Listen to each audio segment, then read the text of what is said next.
لا إله إلا الله وحده لا شريك له وأشهد أن سيدنا ومولانا محمدا عبده ورسوله أما بعد فأعوذ بالله من الشيطان الرجيم بسم الله الرحمن الرحيم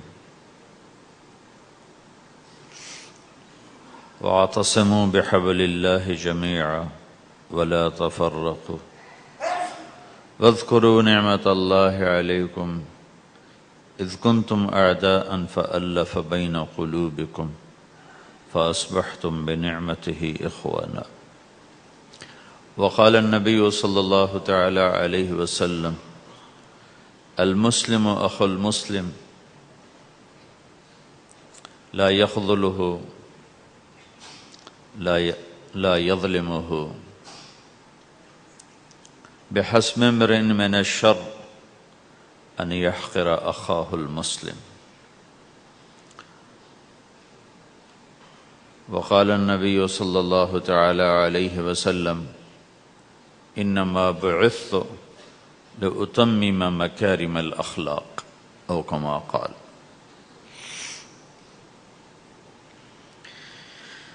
اللہ اکبر. میرے محترم بھائی اور دوستو،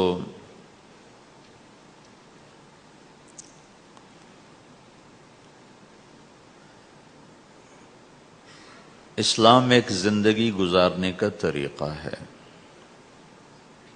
صرف چند عبادات کا نام اسلام نہیں، یہ پوری ایک زندگی ہے.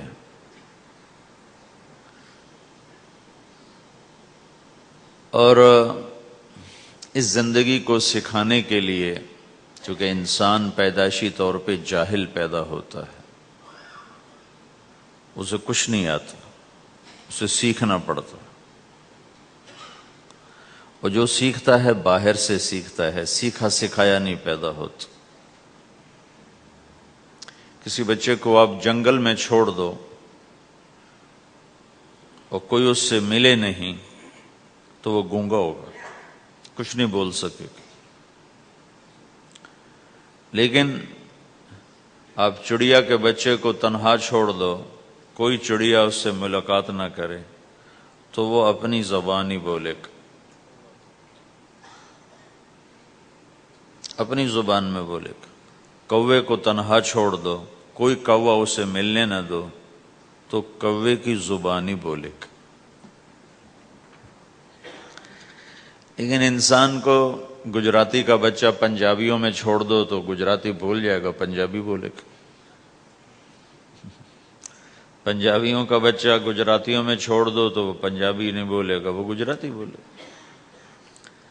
اور کوئی بھی نہ اس سے ملے، اسے تنہا چھوڑ دو تو وہ کچھ بھی نہیں بول سکے گا، گونگا ہوگا. تو انسان جو کچھ سیکھتا ہے باہر سے سیکھتا ہے، اور چونکہ امتحان کی جگہ ہے تو باہر دونوں چیزیں موجود ہیں، غلط بھی صحیح بھی، دونوں جنس بازار میں موجود. انسان کے علاوہ جتنی مخلوق ہے ان میں غلط کرنے کا کوئی سسٹم ہی نہیں ہے، وہ غلط کر ہی نہیں سکتے، جو کرتے ہیں ٹھیک کرتے. انسان کے اندر دونوں سسٹم ہیں، فَأَلْهَمَهَا فُجُورَهَا وَتَقْوَاهَا، یہ دونوں نظام لے کے چلتا ہے. اسلام کو سیکھنا پڑتا ہے، اور اسلام کے لیے جو سب سے بڑا سرمایہ ہے، جیسے آپ بازار میں جاتے ہو، دکان کھولتے ہو، پھیری لگاتے ہو، تو اس کے لیے پیسہ چاہیے، ڈالر چاہیے. ڈالر کے بغیر آپ کاروبار نہیں کر سکتے. اسلام کے لیے ایمان چاہیے، ایمان کے بغیر اسلام پہ چلا نہیں جاتا. جانتا ہوگا چل نہیں سکے گا. ایمان وہ طاقت ہے، وہ سرمایہ ہے، وہ کیپٹل ہے جس سے کوئی مرد عورت وہ دین پہ چل سکتا ہے.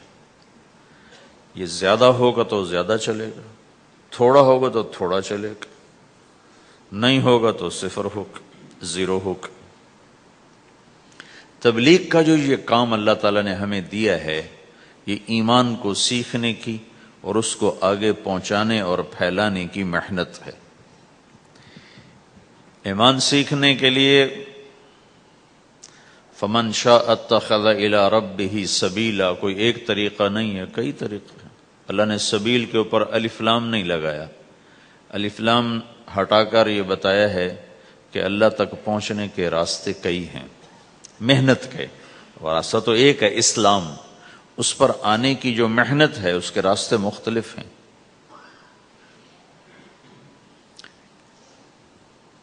ہاں، آگے پہنچانے کے لیے تبلیغ کے سوا اور کوئی راستہ کوئی نہیں۔ یہاں آ کر تبلیغ منفرد کا کام منفرد ہو جاتا ہے کہ کسی محنت میں گشت کوئی نہیں سوائے تبلیغ، صرف تبلیغ ہے جس میں گشت ہے کہ خود چل کے جاؤ۔ اگر میرے پاس وہ میرے کالج کا لڑکا نہ آتا تو مجھے تو نہیں پتا تھا تبلیغ کیا چیز،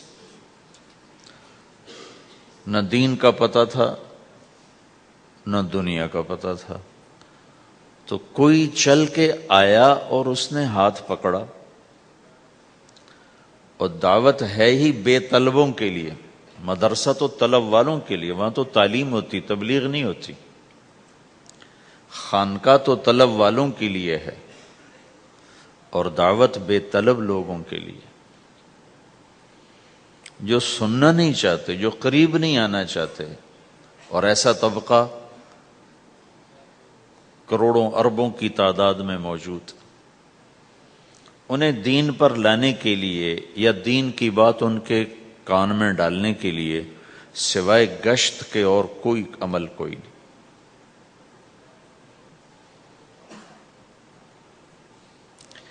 میں پشاور گیا تو جماعت میں انہوں نے کہا جی یہاں ایک وکیل صاحب ہیں، تبلیغ والوں کو بہت گالیاں دیتے ہیں، شکل دیکھتے ہی گالیاں دینا شروع کرتے ہیں۔ آپ کے علاقے کے؟ آپ کے علاقے کے؟ میں نے کہا اچھا ملاؤ۔ پشاور میں رہتا تھا، وکالت کرتا تھا، میرے علاقے کا میاں چنو ایک چھوٹا سا ٹاؤن ہے وہاں کا تھا، میں اس کے قریب تلمبا ایک چھوٹا سا ٹاؤن میں وہاں۔ تو جب ہم ان کے دروازے پر گئے اور نوک کیا تو دروازہ کھلتے ہی انہوں نے وہی کام شروع کر دیا، دیکھتے ہی۔ اور کہا میں نے تمہیں کتنی دفعہ کہا ہے، وہ جو مقامی، کہ تبلیغ والوں کو میرے دروازے پر مت لایا کرو۔ تو اب بتاؤ، میں اگر یہ تبلیغ کے رگڑے نہ لگے ہوتے تو میں تو 2 تھپڑ اس کے منہ پہ مارتا، یا مفتی صاحب کی طرح فتویٰ سناتا، تو اسلام سے خارج ہو گیا ہے، توبہ کر۔ میں نے اس سے کہا بھائی میں تو تبلیغی بن کے آپ کے پاس نہیں آیا، میں تو اس لیے آیا ہوں کہ مجھے پتہ چلا کہ آپ میاں چنو کے ہیں اور میں تو لمبے کا ہوں، تو میں تو اس لیے آپ کو ملنے آیا ہوں۔ تو ایسے ہوا، اچھا آپ تو لمبے کے ہو؟ میں نے کہا تو لمبے کا ہوں۔ کہو اچھا اچھا اچھا، بڑی مہربانی، فرمائیے۔ میں نے کہا فرمائیے ایسے تو نہیں ہوگا، گھر بٹھاؤ پھر فرمائیے ہوگا۔ تو اس نے دروازہ کھولا، ہمیں بٹھایا، میں نے کوئی تبلیغ کی بات نہیں کی، چائے وائے پلائی۔ تو میرے والد صاحب اپنے علاقے کے مشہور آدمی تھے، تو جب میں نے اپنا تعارف کرایا تو وہ اور خوش ہو گیا، کہا تو آپ کے باپ کا الیکشن تو میں نے لڑا ہے، ان کے لیے ووٹ مانگنا۔ تو ایسا خوش ہو گیا اور کھل گیا، اور چائے پلائی، بات چیت ہوتی رہی۔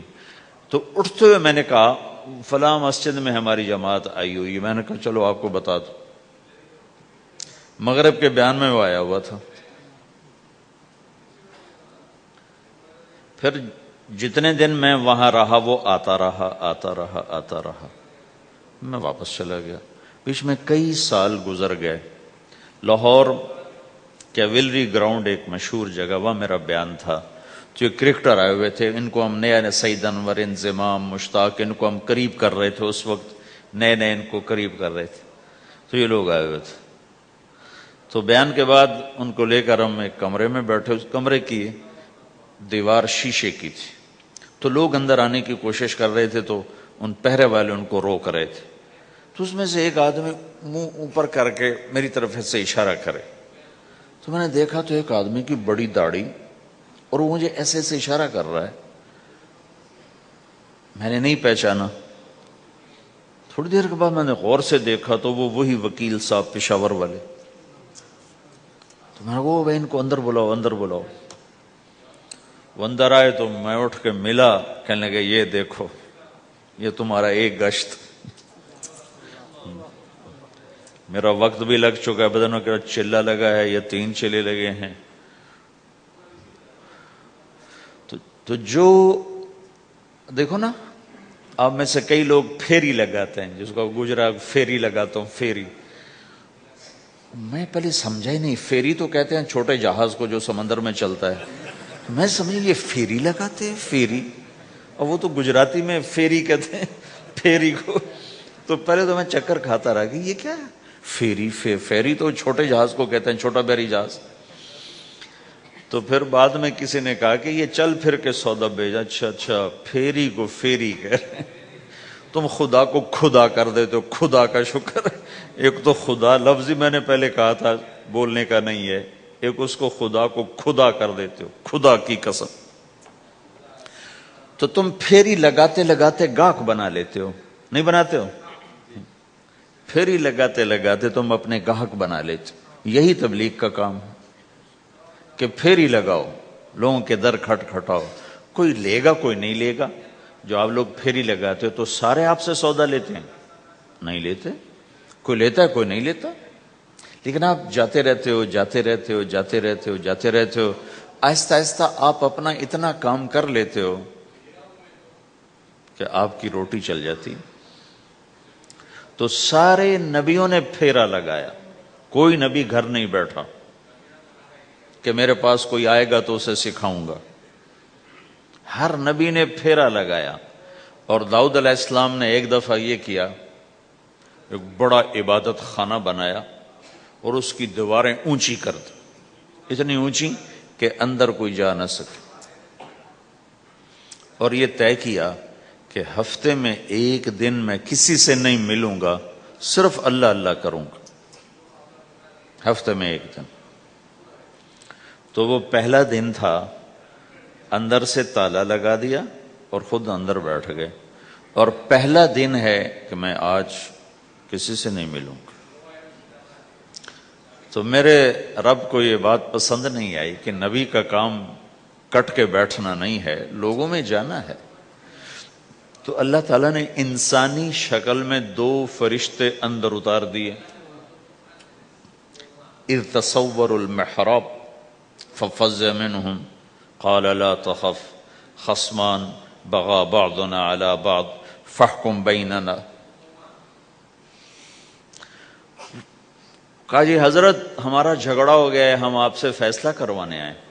تو داؤد علیہ السلام ڈر گئے کہ دروازہ بند ہے، یہ آئے کہاں سے؟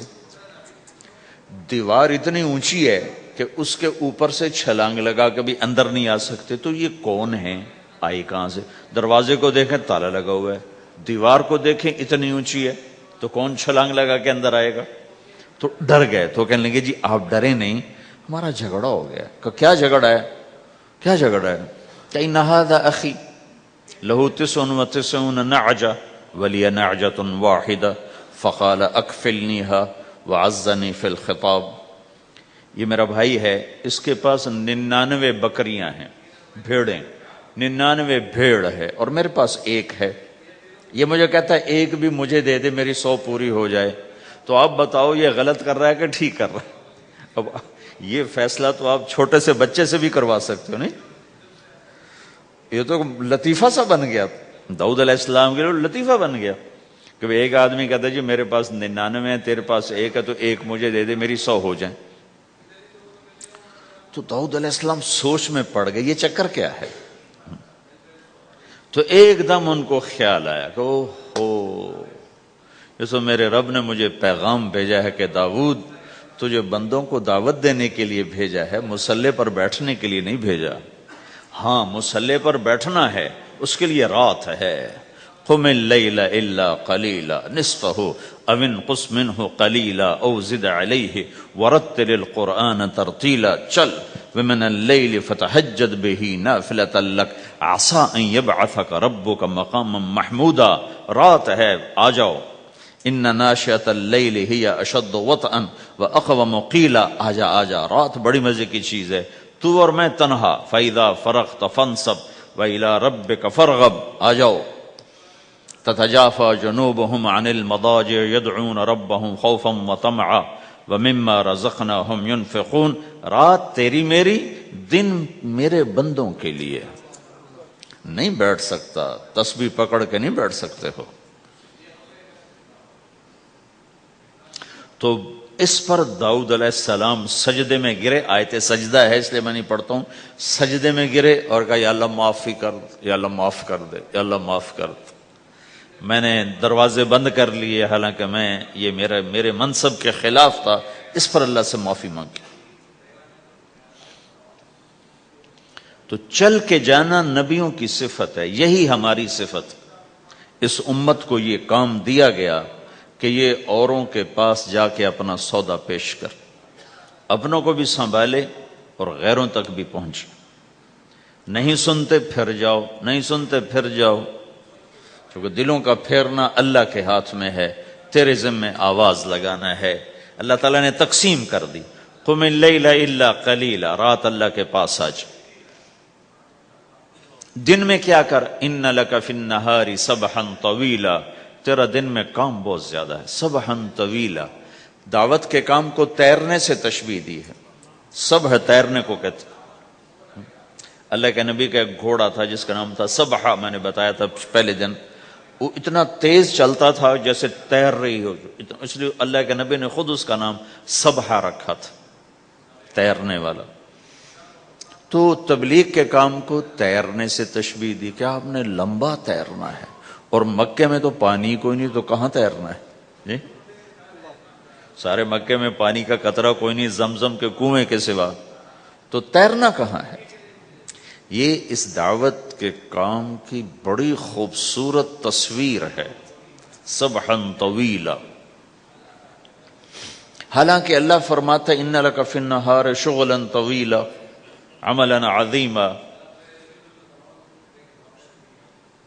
جہدا طویلا، لیکن سبحا طویلا،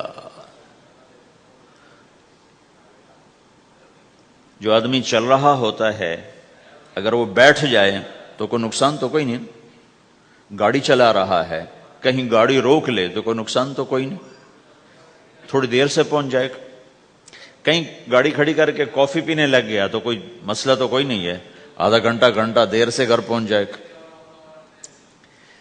تیرنے والا پانی میں اتر گیا، اب یہ رک سکتا ہے؟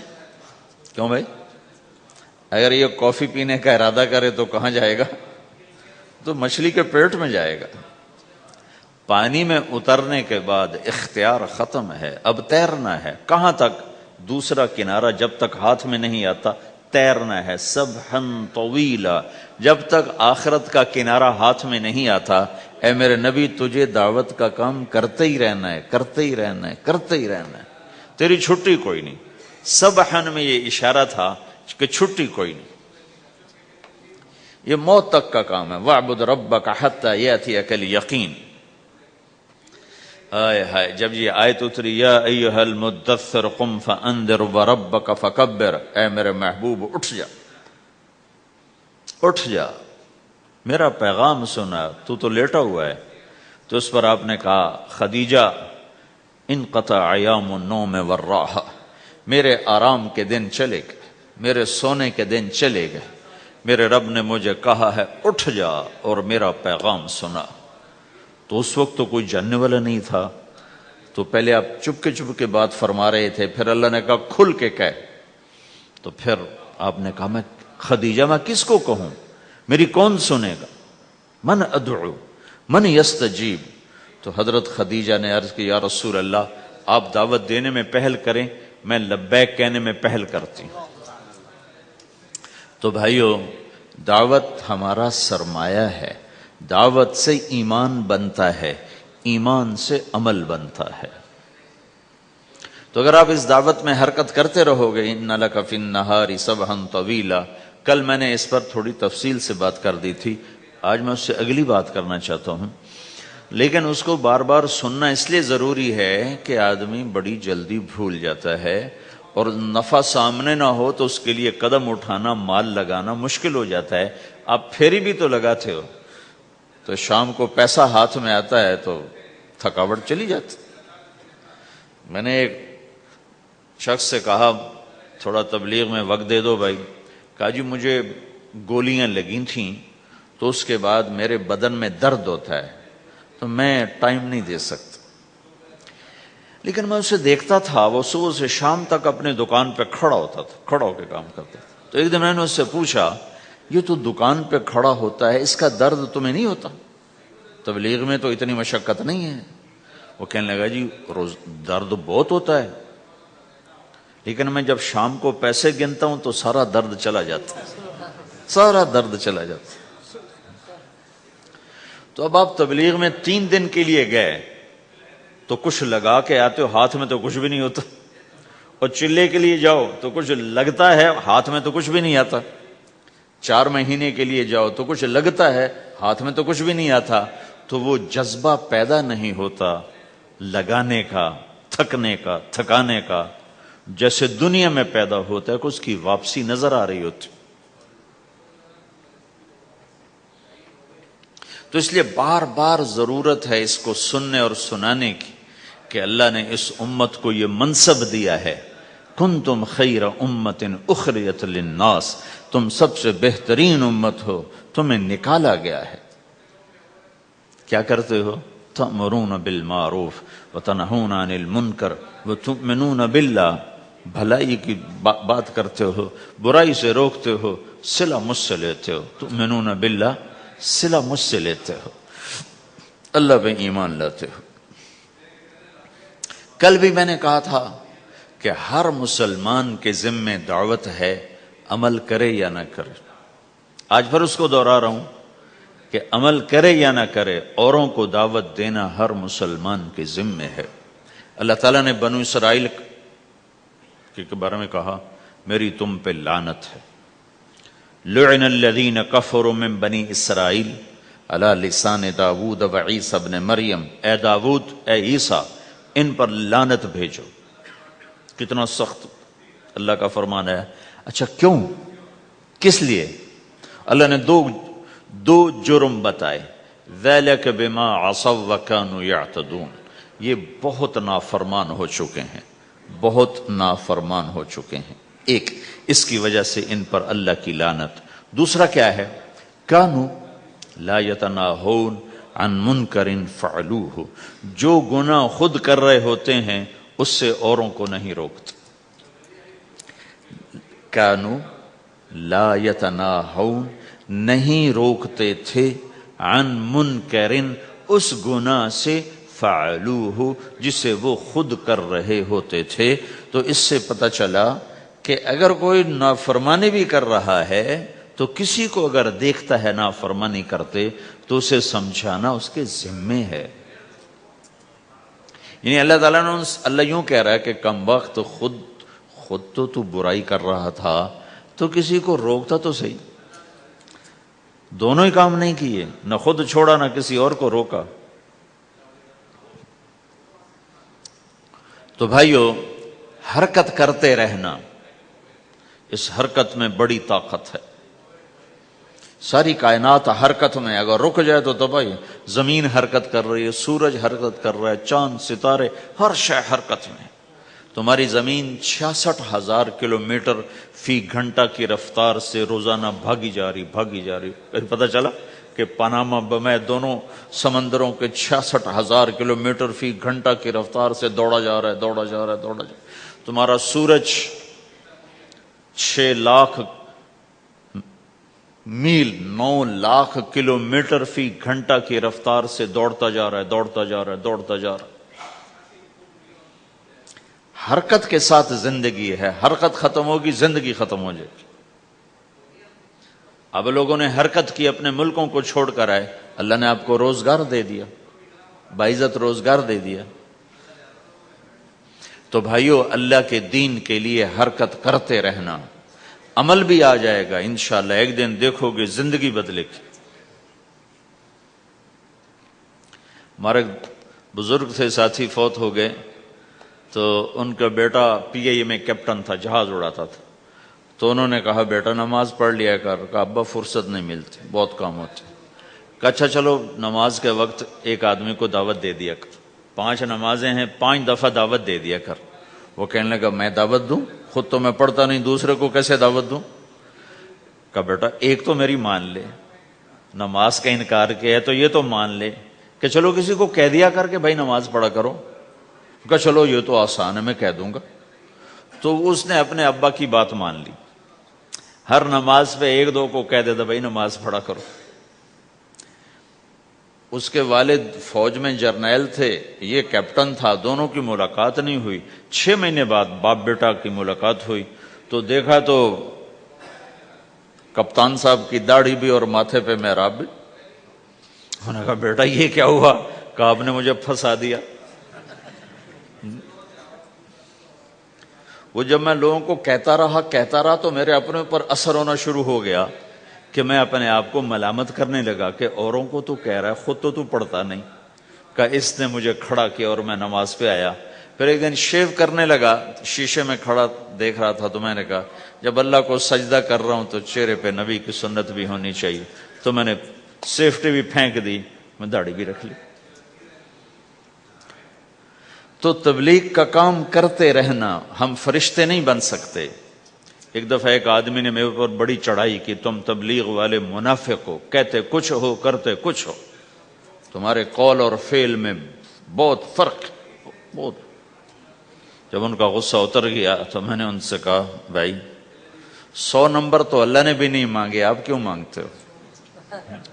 اللہ نے کہا ہے فمن ثقلت موازینہ، جس کی نیکیاں بڑھ جائیں گی گناہ تھوڑے ہوں گے تو پاس کر دوں گا۔ تو 100 نمبر تو اللہ نے بھی نہیں کہا کہ ایک گناہ تیرے کھاتے میں نہیں ہونا چاہیے، 100/100 نمبر لے گا تو جنت دوں گا، نہیں تو ریپٹ مار کے جہنم میں ڈالوں گا۔ تو 100 نمبر تو اللہ بھی نہیں مانگتا، اسے پتا ہے میرا بندہ کمزور ہے، کبھی گناہ کرے گا کبھی نیکی کرے گا۔ تو وہ کہتا ہے جس کے پاس 51 نیکیاں ہوئیں اور 50 گناہ ہوئے تولوں گا تو 51 جھک جائیں گے نا، 50 معاف۔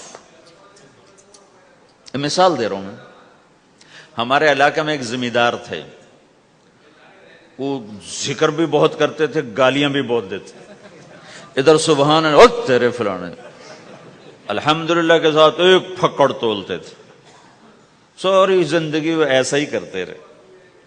جب وہ فوت ہو گئے تو کسی نے ان کو دیکھا تو انہوں نے پوچھا کہ میاں صاحب آپ کے ساتھ کیا ہوا؟ آپ تو گالیاں بہت دیتے تھے۔ خود ہی انہیں یہ پوچھ رہے آپ تو گالیاں بہت دیتے تھے، تو آپ کے ساتھ کیا ہوا؟ کہ اللہ تعالیٰ نے میرے ذکر اور میری گالیوں کو تولا تو میرا ذکر بڑھ گیا تو میری بخشش ہو گئی۔ اللہ نے بھی کاؤنٹنگ رکھی ہے، پرفیکشن مانگی ہی نہیں۔ اگر اللہ پرفیکشن مانگتا تو پھر آپ کہتے تم کرتے کچھ ہو کہتے کچھ ہو۔ اگر میں کہتا صحیح ہوں تو ایک نیکی تو کر رہا ہوں، اور کرتا نہیں ہوں تو ایک گناہ کر رہا ہوں۔ کیا پتا میرا رب میرے کہنے کے تو فعل میرے نہ کرنے کو معاف کر دے۔ بس ایک صورت میں ہے کام خطرناک کہ اگر میں اس کہنے سننے کو اپنی دنیا بنانے کا ذریعہ بنا لوں پھر خطرناک ہے۔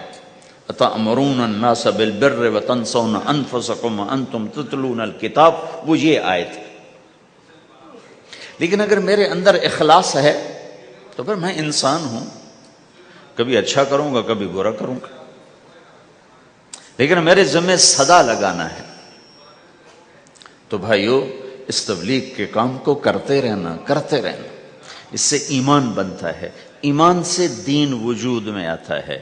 دین کے 2 حصے ہیں، ایک عبادات ہے جس میں نماز سب سے اہم ہے، پھیری پہ ہو گھر پہ ہو نماز نہ چھوڑو۔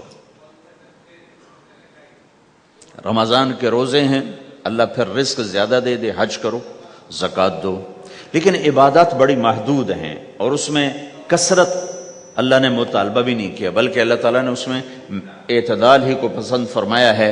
اللہ تعالیٰ نے ہمارے نبی لمبی لمبی نمازیں پڑھتے تھے تو اللہ تعالیٰ نے روک دیا کہ ما انزلنا علیک القرآن لتشقی، میرے نبی میں نے تمہیں قرآن اس لیے نہیں دیا کہ تو لمبی لمبی نمازیں پڑھ کے تھکتا رہے، درمیانہ چل۔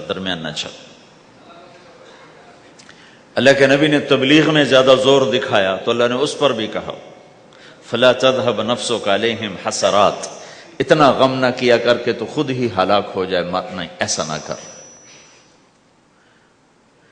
تو عبادات محدود ہیں اور اس میں اعتدال مطلوب ہے۔ سارا دن مصلی پہ بیٹھنا یہ اللہ نہیں دیکھنا چاہتا، اللہ یہ دیکھنا چاہتا ہے کہ تو باہر جاتا کہ میں دیکھوں کہ اب تو کیا کرتا ہے۔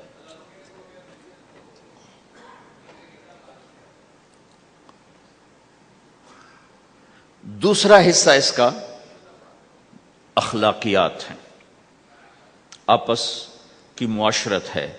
دین جو اثر انداز ہوتا ہے وہ معاشرت سے اثر انداز ہوتا ہے، عبادت سے نہیں،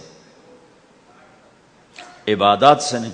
عبادت تو مسجد کے اندر ہے یا مصلی پر گھر کے اندر ہے، روزہ اندر کی چیز ہے، حج بیت اللہ میں ہے، زکوٰۃ مسلمان کو دی جاتی ہے۔ تو دنیا میں دین پھیلنے کے لیے اور اپنوں کو دین کے قریب کرنے کے لیے جو سب سے بڑا عمل ہے وہ بھائیو اچھے اخلاق ہے۔ یہ دوسرا حصہ میں آج بیان کرنا چاہتا ہوں۔ اللہ کے نبی نے فرمایا ایو عرل اسلام اوثق، مجھے بتاؤ اسلام کا سب سے مضبوط عمل کیا ہے؟ تو صحابہ نے کہا الجہاد، یا رسول اللہ جہاد۔ اسلام کا سب سے مضبوط عمل کیا ہے؟ صحابہ نے کہا جہاد۔ تو آپ نے کہا وحسن وما هو به، ہاں جہاد بہت اچھا عمل ہے لیکن سب سے بڑا عمل نہیں ہے، سب سے مضبوط عمل نہیں ہے۔ انہوں نے کہا جی الصلاۃ، نماز۔ تو ہم نے کہا ہاں وحسنۃ وما هي بها، نماز بھی بہت اچھی چیز ہے لیکن وہ نہیں جو میں پوچھ رہا ہوں، سب سے اعلیٰ، سب سے اوپر، سب سے مضبوط نہیں۔ تو انہوں نے کہا جی الحج، حج۔ تو آپ نے کہا حج بھی بہت اچھا عمل ہے لیکن وہ نہیں جو میں نے پوچھا ہے۔ پھر صحابہ نے کہا جی روزہ، آپ کا روزہ بھی بہت اچھا ہے لیکن وہ نہیں جو میں نے پوچھا ہے۔ تو پھر صحابہ نے کہا یا رسول اللہ پھر آپ ہی بتائیں، ہمیں تو نہیں پتا۔ تو ہمارے نبی عبادات سے اوپر لا رہے ہیں، اپنے ساتھیوں کو عبادات پہ قائم کر دیا۔ ہر آدمی نمازی بن چکا ہے، ہر آدمی روزے دار بن چکا ہے، ہر آدمی مالدار زکوٰۃ دینے والا بن چکا ہے، اور ہر آدمی حج کا جذبہ پیدا کر چکا ہے۔ اب آپ ان کو اخلاق پہ لانا چاہتے ہیں، چونکہ اسلام کی تکمیل اخلاق سے ہے۔ اسلام کو تشبیہ دی گئی ہے گھر کے ساتھ، بنی الاسلام علی خمس، تو بنیا کا لفظ عمارت پر بولا جاتا ہے۔ تو اسلام کی بنیاد میں ہے کلمہ، نماز، روزہ، حج، زکوٰۃ۔ اگر اس مسجد کی بنیادیں بھر دی جائیں تو اس کو مسجد تو نہیں کہیں گے نا، ہاں جی بنیادیں ڈال دی ہیں، چھت ڈالنی ہے، جب چھت پڑے گی تو پھر یہ مسجد کہلائے گی۔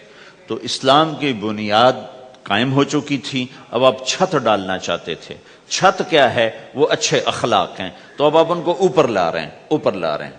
تو آپ نے جب پوچھا تو انہوں نے وہی کہا جو انہوں نے ابھی سیکھا تھا، نماز، روزہ، جہاد، حج، لیکن آپ نے سب کی نفی کر دی، نہیں یہ بھی نہیں، یہ بھی نہیں، یہ بھی نہیں، یہ بھی نہیں۔ کہا اچھا یا رسول اللہ آپ بتائیں۔ تو آپ نے فرمایا ان اوثق عرى الاسلام الحب للہ والبغض للہ، اسلام کا سب سے مضبوط عمل وہ آپس میں اللہ کے لیے محبت کرنا ہے۔ اسلام کا سب سے مضبوط عمل وہ آپس میں اللہ کے لیے محبت کرنا ہے۔ اسلام کا سب سے مضبوط عمل وہ محبت ہے، اللہ کے لیے بغض ہے، اللہ کے لیے محبت ہے، یہ اسلام کا سب سے مضبوط عمل ہے۔ تو بھائیو یہ چھوٹا سا معاشرہ اسلامی بن جائے، اس کے لیے بنیاد میں نے پہلے بتا دی، اب چھت بتا رہا ہوں، وہ ہیں اچھے اخلاق۔ اللہ تعالیٰ نے جب ہمارے نبی نے نماز لمبی پڑھی تو اللہ نے کہا درمیانی پڑھو، میں نے ابھی بتایا۔ تبلیغ میں دکھ زیادہ جھیلا تو اللہ نے کہا درمیانہ چلو. لیکن جب اللہ کے نبی نے اخلاق بلند کیے، اخلاق، تو اس پر بھی اللہ تعالیٰ فرماتا میرے نبی ذرا اتنا نرم نہ ہو، تھوڑا سا سختی دکھا، آنکھیں دکھا، تھوڑا شوں شاں کر. ہیں تو میرے رب نے کیا کہا؟ واہ، میرے رب نے آپ کے اخلاق کی جیسی تعریف کی ہے، آپ کے کسی عمل کی ایسی تعریف نہیں کی. نماز کو کہا معتدل، اعتدال، دعوت کو کہا اعتدال، اور اخلاق کو کیا کہا؟ انک لعلی خلق عظیم. اور اس کو طاقت پہنچائی قسم اٹھا کے، نون، پھر قسم اٹھائی قلم کی جو علم کا ذریعہ ہے، والقلم وما یسطرون، مجھے قسم ہے قلم اور اس کی تحریر کی. ما انت بنعمت ربک بمجنون وان لک لاجرا غیر ممنون. ان دو آیتوں کو چھوڑ کر اگلی جو آیت آ رہی، وانک لعلی خلق عظیم، اے میرے محبوب میں قسم اٹھاتا ہوں قلم اور اس کی تحریر کی، تیرے اخلاق بڑے عالی شان ہیں. یہ نہیں کہا تیرے اخلاق بڑے عالی ہیں، انک لعلی، علا، علا کا یہاں بہت عظیم الشان کردار ہے.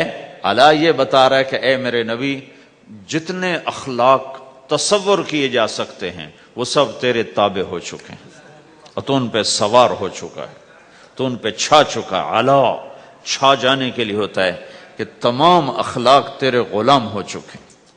ایک دفعہ آپ نے فرمایا اچھے اخلاق 360 قسم ہیں، 360 قسم، 360 صفات کا مجموعہ اچھے اخلاق. کوئی ایک صفت کسی کو مل گئی تو جنت میں چلا جائے گا. تو ابو بکر رضی اللہ عنہ سامنے بیٹھے تھے، کہنے کہ یا رسول اللہ افی منہا شیء، ان 360 میں کوئی میرے اندر بھی کچھ ہے؟ تو آپ نے کہا تیرے اندر سارے کا سارا، کوئی کمی کوئی نہیں، پورے. یہ آپ نے اور کسی کو نہیں کہا، صرف آپ نے یہ ابو بکر سے فرمایا کہ ابو بکر تیرے اندر پورے اخلاق 360. تو بھائیو، آپس کی محبت اور اچھے اخلاق یہ اسلام کا سب سے چوٹی کا سبق ہے، سب سے اعلیٰ درجے کا سبق. اب ایک حدیث میں جو حدیث جبریل کہلاتی ہے، وہ انسانی شکل میں آ کر پوچھتے ہیں یا رسول اللہ اسلام کیا ہے؟ تو آپ کہتے ہیں کلمہ، نماز، روزہ، حج، زکوٰۃ، یہ اسلام ہے. یہی سوال اب آخری حج کا موقع آ چکا ہے، اب اسلام 9 سال آگے، 10 سال آگے جا چکا ہے اور اس کی شکل مکمل ہو چکی ہے. تو عمر بن عبسہ رضی اللہ تعالیٰ عنہ یہ آخری حج کے موقع پر آپ سے ملتے ہیں اور آ کر یہ آپ سے پوچھتے ہیں یا رسول اللہ مل اسلام. سوال ایک ہے، مل اسلام.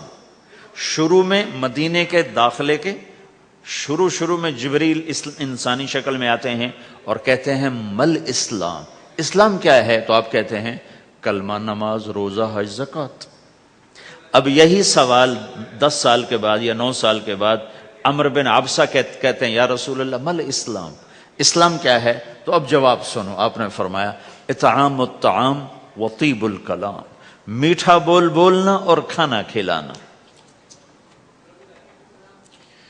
کسی سے میٹھا بول بولنا کتنا عظیم ہے میرے نبی کی، میرے اللہ کی بارگاہ میں، کہ آپ نے فرمایا ابتسامک فی وجہ اخیک صدقہ. تو اگر کسی مسلمان کو ہنس کے مل لے تو یہ بھی تیرے لیے صدقے کا ثواب ہے، صدقہ لکھا جائے گا. جبریل کہتے ہیں یا رسول اللہ مل ایمان، ایمان کیا ہے؟ تو آپ فرماتے ہیں اللہ کو ماننا، فرشتوں کو ماننا، نبیوں کو ماننا، کتابوں کو ماننا، تقدیر کو ماننا، موت کے بعد کی زندگی کا اقرار کرنا. ان تؤمن باللہ وملائکتہ وکتبہ ورسلہ وبالبعث بعد الموت، یہ ہے ابتدائی جواب. اب یہی سوال عمر بن عبسہ کرتے ہیں 9 سال کے بعد یا رسول اللہ مل ایمان، ایمان کیا ہے؟ تو آپ نے فرمایا الصبر والسماحہ، صبر کرنا، معاف کرنا. سوال ایک ہے، جواب 2 ہیں. کیوں؟ کہ جگہ اور نوعیت بدل چکی ہے. ابتدائے اسلام ہے تو عبادات بتائی جا رہی ہیں، انتہائی اسلام ہے تو اخلاق بتائے جا رہے ہیں کہ اے میرے کہ اے عمر، ایمان کیا ہے؟ صبر کرنا، معاف کرنا، صبر کرنا، معاف کرنا۔ تو بھائیو، جو ہمارا معاشرہ بنے گا اسلامی، گھر میں باہر، وہ بنے گا اچھے اخلاق سے، عبادت سے نہیں، علم سے نہیں، تبلیغ سے نہیں، وہ بنے گا اچھے اخلاق سے، میٹھے بول بولنے سے، درگزر کرنے سے، معاف کرنے سے، سہ جانے سے، اور بازار میں سچائی۔ بازار میں میٹھا بول نہیں، وہ تو ہر تاجر مسکرا کے ملتا ہے، ہاں وہ تو کاروبار ہے مسکرانا۔ سچا بول، الصدق ینجی والکذب یہلک، میرے نبی نے فرمایا سچ نجات دیتا ہے اور جھوٹ ہلاک کر دیتا ہے۔ تو بازار کے اخلاق ہیں صحیح بولنا، صحیح تولنا، دھوکہ نہ دینا۔ میرے نبی سے پوچھا گیا، یا رسول اللہ، مسلمان بزدل ہو سکتا ہے، ڈرپوک؟ آپ نے کہا ہو سکتا ہے۔ کہ یا رسول اللہ، مسلمان بخیل ہو سکتا ہے، بخیل کنجوس؟ آپ نے کہا ہو سکتا ہے۔ کہ یا رسول اللہ، مسلمان جھوٹ بول سکتا ہے؟ آپ نے کہا جھوٹ نہیں بول سکتا۔ آپ نے فرمایا میں اپنے امت میں ہر عیب کی توقع رکھتا ہوں کہ میرا امتی ہر گناہ کر سکتا ہے، لیکن دو کام نہیں کر سکے گا اگر وہ میرا امتی ہے، ایک جھوٹ کبھی نہیں بولے گا، ایک دھوکہ کبھی نہیں دے گا۔ اور یہ دونوں کام ہمارے پورے عروج پر ہیں۔ تو مسلمان دھوکہ نہیں دیتا کسی کو، مسلمان جھوٹ نہیں بولتا۔ تو اللہ کے نبی نے یہ نہیں فرمایا جو نماز نہیں پڑھتا وہ وہ مجھ سے نہیں ہے، میری امت میں سے نہیں، جو روزہ نہیں رکھتا میری امت میں سے نہیں ہے، زکوٰۃ نہیں دیتا میری امت میں سے، یہ نہیں کہا۔ آپ نے کہا من غش فلیس منا، جس نے کسی کو دھوکہ دیا وہ میری امت میں سے نہیں، میری امت سے خارج۔ تو آپ کی تجارت پاناما میں ایسی تجارت ہو کہ وہ اسلام کا بولتا ثبوت بن جائے۔ آپ کی جاب ہے تو ایسی ہو کہ اسلام کی پورا انڈونیشیا جو مسلمان ہوا ہے، مسلمان تاجروں کی تجارت سے مسلمان ہو۔ ملائیشیا، انڈونیشیا، فلپائن، ان علاقوں میں جتنا اسلام پھیلا ہے یہ تاجروں کی محنت سے پھیلا ہے۔ کہاں کے تاجر؟ یمن کے عرب تاجر، ان کے عالی اخلاق، ان کا سچا بول، ان کا صحیح ترازو، اس نے لوگوں کے قلوب کو پھیر دیا کہ یہ پیسے کے غلام نہیں ہیں۔ تو ہماری تجارت اس لیے نہیں کہ ہم پیسہ بنائیں، ہماری تجارت اس لیے کہ ہم تجارت میں اللہ کے احکام زندہ کریں، جس میں سب سے بڑا حکم سچ بولنا ہے اور دھوکے سے بچنا ہے، اور غلط کاروبار سے، غلط کام سے بچنا ہے۔ صرف ہم پیسہ نہیں کماتے، ہم اللہ کا امر دیکھتے ہیں کہ اگر میرے اللہ کے حکم کے مطابق ہے تو ٹھیک، اگر اس کے مطابق ہم چھوڑ دیں تو بھائیو اپنی پہچان کرواؤ سچائی کے ساتھ، دیانت کے ساتھ، دھوکے سے بچتے ہوئے۔ ایک تاجر مجھے بڑے فخر سے بتا رہا، فیصل آباد کی بات، کہ جی میں صبح صبح قرآن پڑھ رہا تھا، دکان پہ بیٹھا ہوا، کپڑے کا تاجر، تو ایک گاہک آ گیا، کہا جی آپ قرآن پڑھ رہے ہو، بھلے آدمی لگتے ہو، تو میں نے بیٹی کے جہیز کے لیے کپڑا خریدنا ہے، تو میں نے کہا آپ سے خرید لیتا ہوں۔ تو وہ پھر ہنس کے کہنا جی میں نے 16 روپے میٹر والا کپڑا 48 روپے میٹر میں بیچ دیا۔ میں نے کہا واہ بھائی واہ، قرآن کی قیمت بڑی تھوڑی لگائی تو۔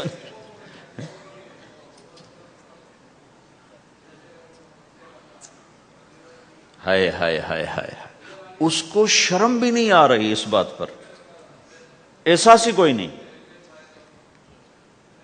کہ اس نے قرآن پڑھتے دیکھ کر اعتماد کیا، اور اس نے قرآن سے ہی اس کو دھوکہ دیا کہ پورے بازار میں 16 روپے گز ہے وہ کپڑا، وہ 48 روپے اس کو بیچ رہا ہے۔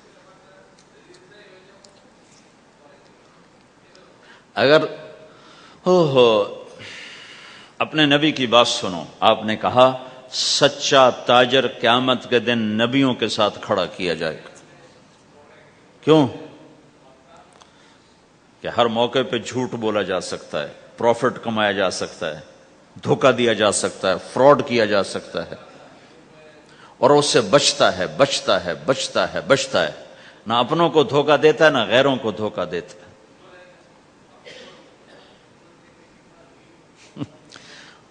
جب انگریز کا دور تھا تو وہ ایک دلی میں ایک جیب کترا تھا، جیب کاٹنے والا، تو وہ یہ سکھایا کرتا تھا لڑکوں کو، پھر ان کو بھیجتا تھا، تو اس کا ایک چیلا شام کو صرف 2 روپے لے کر آیا، 2 روپے لے کر، تو اس نے کہا بے وقوف، آج سارے دن کی کمائی 2 روپے؟ کہا استاد آج بہت بڑا مال مارا تھا،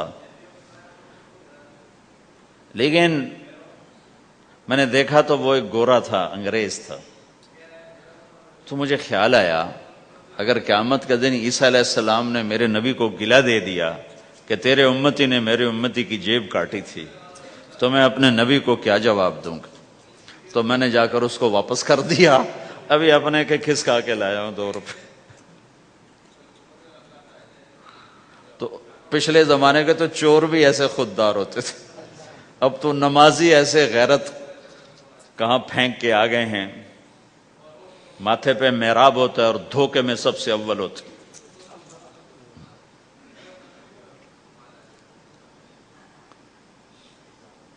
تو ہمارا اسلام صرف اس مسجد کی 4 دیواری میں نہیں ہے، ہمارا اسلام تو بارش کے قطروں کی طرح پھیلا ہوا ہے، آسمان کی بلندی ہے، آسمان کی وسعت ہے، جیسے اس سے زیادہ ہمارے دین کی وسعت ہے۔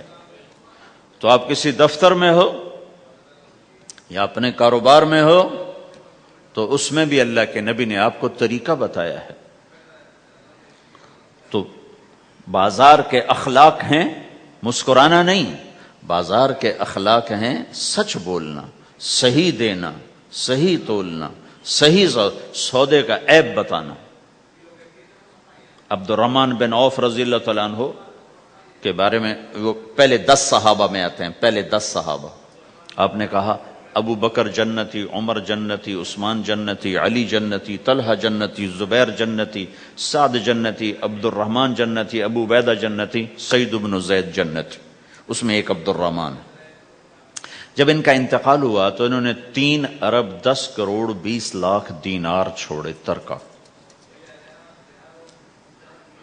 ہمیں تو بڑا بیوقوف بنایا گیا، کاغذ کو کرنسی بنا کے دے دیا۔ کاغذ، کرنسی تو سونا ہوتا ہے جی، کرنسی تو سونے اور چاندی کو کہتے ہیں، کاغذ کے ٹکڑے کو تو کرنسی نہیں کہتے۔ اور اب کرنسی بھی لے کر وہ کارڈ پکڑا دیے، جیب بھی خالی، اب کرنسی بھی کاغذ بھی کوئی نہیں، خالی کارڈ۔ اس کو کیا کہتے ہیں کارڈ کو؟ Credit card, credit card. وہ ساری دنیا کو بیوقوف بنائے ہوئے، یا تو کاغذ پکڑائے ہوئے ہیں یا کارڈ کاغذ بھی اب واپس لے لیا، اب کارڈ پکڑا دیا۔ اور عبد الرحمن بن عوف نے جو پیسے چھوڑے وہ کاغذ نہیں تھے، کاغذ کی کیا حیثیت، پاکستان میں روز چھپ رہے ہیں، کاغذ کی کیا حیثیت۔ 3 ارب 10 کروڑ 20 لاکھ دینار سونے کے، اور ایک سکہ دینار اس وقت 4.5 ماشے کا ہوتا تھا۔ اب اس کو ملٹیپلائی کرو اور پورا پاناما خرید لیں وہ اس پیسوں سے۔ اور وہ ٹاپ لسٹ کے 10 ٹاپ صحابہ میں سے ایک۔ وہ فرماتے تھے میری تجارت کا یہ اصول رہا کہ میں نے کبھی ادھار نہیں خریدا، نہ کبھی ادھار بیچا، نہ کبھی ادھار خریدا۔ جو خریدے بھی ادھار اور بیچے بھی ادھار، اسے نیند کہاں آئے گی؟ دینے والے دیتے نہیں، لینے والے سر پہ کھڑے ہوتے۔ انہیں نہ بیوی اچھی لگتی نہ بچے اچھے لگتے، وہ گھر میں بیٹھ کے بھی گھر میں نہیں ہوتے۔ تو آپ نے فرمایا نہ میں نے کبھی ادھار خریدا نہ کبھی ادھار بیچا، نقد خریدا نقد بیچا۔ دوسرا میرا اصول یہ رہا کہ میں نے کبھی سٹاک نہیں کیا، جب مجھے پروفٹ ملا میں نے فوراً بیچ دیا۔ انتظار نہیں کیا ایک ہفتے بعد بیچوں گا ریٹ بڑھ جائے گا. جس دن مجھے پروفٹ ملا، ایک پیسہ بھی ملا تو میں نے فوراً بیچ دیا. تیسرا اصول یہ تھا کہ میرے سودے میں کوئی کمی یا عیب ہوتا تو میں اسے چھپاتا نہیں تھا، ظاہر کرتا تھا اس میں یہ کمی ہے، بھئی لینا تو لے لو، نہیں لینا تو چھوڑ دو. ہماری تو تجارت بھی جنت کا راستہ ہے. مدینے کے لوگ ذمہ دارا کرتے تھے، مکہ کے لوگ تجارت کرتے تھے. ان کی زراعت اور تجارت دین کے پھیلنے کا ذریعہ بن گئے. عبد الرحمن بن عوف رضی اللہ عنہ کا مال اللہ کے دین کے کام آیا. عثمان رضی اللہ عنہ کا مال اللہ کے دین کے کام آیا. جنگ تبوک میں 10,000 آدمیوں کا سامان حضرت عثمان اکیلے نے دیا. 30,000 کا لشکر تھا تو 1/3 10,000 کا سارا سامان عثمان رضی اللہ عنہ نے اپنے گھر سے دیا. اور وہ پیسے دینار لا کے پیش کیے نا تو اللہ کے نبی وہ دینار لے کر یوں کر رہے تھے، ایسے ایسے وہ کر رہے تھے، ما علی عثمان اللہ یعمل بعد عثمان، آج کے بعد تو کچھ نہ کر، جنت واجب ہو گئی تیرے کو.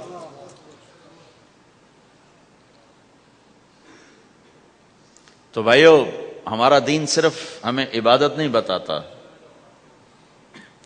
بازار کی زندگی بتاتا ہے کہ مسلمان بازار میں کیسے ہوتا ہے. کسی کے ہاں ملازم ہے تو اس کی نوکری کیسی ہوتی ہے، اس کی دیانت کیسی ہوتی ہے، اس کا بول کیسا ہوتا ہے. وہ پیسے پہ قربان نہیں ہوتا، وہ پیسے کو ایمان پہ قربان کرتا ہے. تو آپ کی تجارت بھی دین کے پھیلنے کا ذریعہ بنے گی.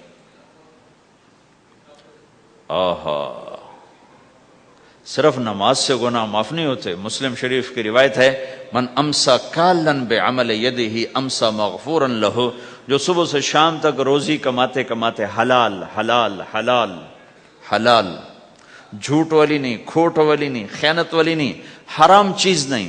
حرام چیز کا بیچنا بھی حرام ہے، خریدنا بھی حرام ہے، اس کا پروفٹ بھی حرام ہے. جس گھر میں حرام پیسہ جائے گا وہاں سکھ کبھی نہیں آئے گا. چیزیں آ جائیں گی، چین نکل جائے گا. 1960 کی دہائی میں ایک پاکستان کا افسر تھا، اس نے 1960 میں لوگوں کے پاس 100 روپے مشکل سے ہوتے تھے، اس نے اس زمانے میں کروڑوں روپے جمع کیے رشوت سے. بہت بڑی پوسٹ پر تھے. جب وہ مر گیا، ایک دن اس کا بیٹا کہہ رہا تھا، کاش ہمارا باپ ہمارے لیے حرام کٹھا نہ کرتا تو کوئی خوشی کا دن ہم بھی دیکھ لیتے. جن کے لیے جمع کیا تھا کہ میرے بچے اب مزے سے، میں نے خود اپنے کانوں سے اس کو یہ کہتے ہوئے سنا کئی دفعہ، میں آج مر جاؤں میری بچی کو کسی کی پرواہ نہیں کہ میں نے اتنا پیسہ بنا دیا ہے. تو اسی کا بچہ یہ کہہ رہا تھا، کاش ہمارا باپ ہمارے لیے حرام کٹھا نہ کرتا تو ہم بھی کوئی خوشی کا دن دیکھ لیتے. تو اللہ کے نبی نے فرمایا، من امسا کالن بعمل یدہ امسا مغفور لہ، جو صبح سے شام تک حلال کمانے میں تھکتا ہے اور تھک کے واپس آتا ہے تو اس کے اس دن کے سارے گناہ اللہ معاف فرما دیتے. تو ہمارا بازار بھی دین ہے بھائی. پھر ہمارا گھر بھی دین ہے، گھر کی زندگی دین ہے. میرے نبی نے گھر کی زندگی سمجھائی. آپ اپنے گھر میں جھاڑو دے رہے ہیں، قاب قوسین کا ٹائٹل لے کر، مقام محمود کا ٹائٹل لے کر، ختم نبوت کا تاج سر پہ سجا کر، نبیوں کی سرداری کا صحرا باندھ کر آپ گھر میں جھاڑو دے رہے ہیں، اپنے کپڑے خود دھو رہے ہیں. 9 بیویاں ہیں، 9 اپنے کپڑے خود دھو رہے ہیں. کوئی پھٹ گیا ہے خود سی رہے ہیں، جوتا پھٹ گیا خود ٹھیک کر رہے ہیں. حضرت عائشہ رضی اللہ عنہا کو آٹا گوندنا نہیں آتا تھا، چھوٹی عمر تھی نا، تو ان کو آٹا گوند کے دیتے تھے. جب تک ان کو آٹا گوندنا نہیں آیا ان کو آٹا گوند کے دیتے تھے. ہمیں تو گھر کی زندگی بھی سمجھائی گئی ہے. اور ہمیں بتایا گیا کہ تو اب اپنی بیوی کے منہ میں لقمہ ڈالتا ہے تو یہ بھی تیرے لیے صدقہ ہے. سب سے بہترین صدقہ وہ ہے جو تم اپنے بچوں پر خرچ کرو. پھر دنیا دکھوں کا گھر ہے تو میں قربان جاؤں اپنے نبی پر. آگے آنے والے سارے زمانوں کو دیکھ کر بیان فرما گئے، بتا گئے. اور نے فرمایا مجھے بتاؤ جہاد میں خرچ کرنے سے بھی بہتر خرچ کون سا ہے؟ جہاد میں خرچ کرنا تو سب سے بہتر شمار ہوتا ہے. آپ نے کہا مجھے بتاؤ جہاد میں خرچ کرنے سے بھی بہتر کون سا خرچ ہے؟ تو صحابہ نے کہا جی ہم تو نہیں جانتے، ہم تو اسی کو سب سے بہتر جانتے ہیں. ہم نے کہا نہیں، اولاد کا ماں باپ پہ خرچ کرنا جہاد میں خرچ کرنے سے بھی بہتر ہے. یہ کیوں فرمایا؟ کہ آگے نظر آ رہا تھا کہ اولاد نافرمان نکلے گی. اگر اللہ چاہے تو اس کے یہ کہنے پر وہ پلاٹ مسجد کے نام ہو گیا، واپس نہیں لے سکتا. کیوں جی مفتی صاحب؟ ٹھیک ہے. کیوں کہ اگر اللہ چاہے، اگر اللہ چاہے، اور اللہ تو چاہتا ہے کہ تم اس کے نام پر دو. من ذا الذی یقرض اللہ قرضا حسنا. ٹھیک ہو گیا؟ یہ بات سمجھ میں آ گئی. اب ایک آدمی یوں کہتا ہے انشاءاللہ میری بیوی کو 3 طلاق. اگر اللہ چاہے تو میری بیوی کو 3 طلاق.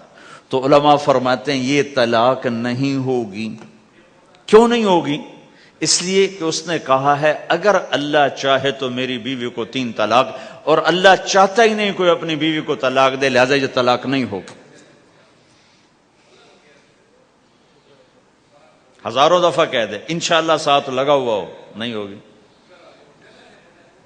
کیونکہ اللہ چاہتا ہی نہیں تم طلاق دو. اللہ گھر آباد، سینکڑوں آیات ہیں گھر کو آباد کرنے کے لیے.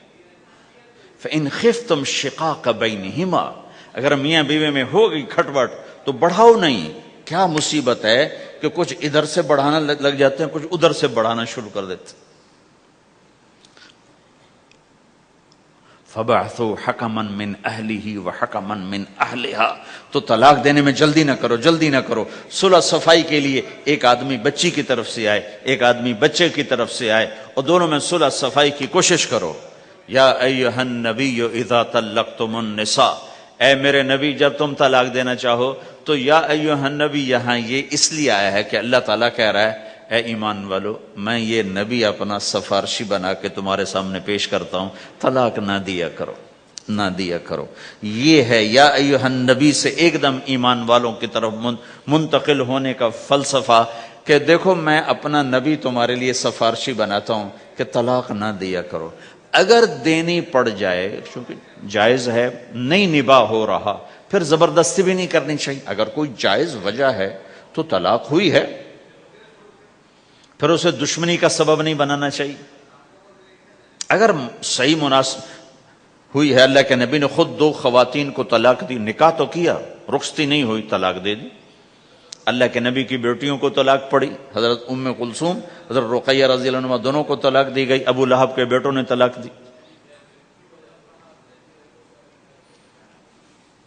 آپ نے حضرت حفصہ کو طلاق دینے کا ارادہ کیا تو عمر رضی اللہ عنہ کو پتہ چلا، بڑے غمگین ہوئے.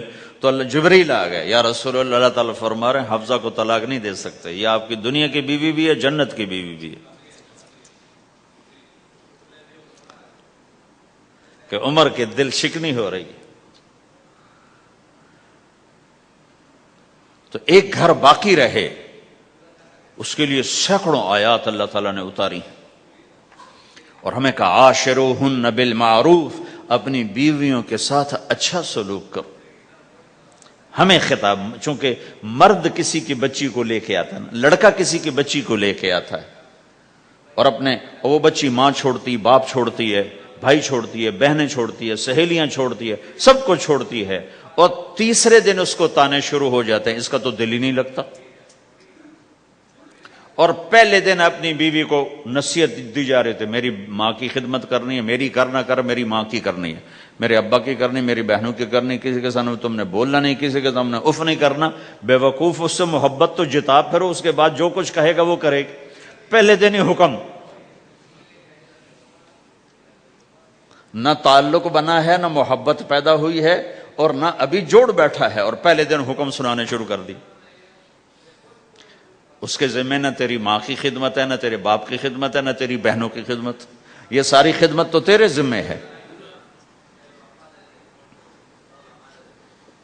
ہمارا سسرال کا معاشرہ بڑا ظالم ہے، لاکھوں میں کوئی ایک گھر بچا ہوا تو الگ بات ہے، ورنہ میں تو دنیا پھری ہے، کیا دنیا دار کیا دیندار، سب ظلم ہی ظلم ہے۔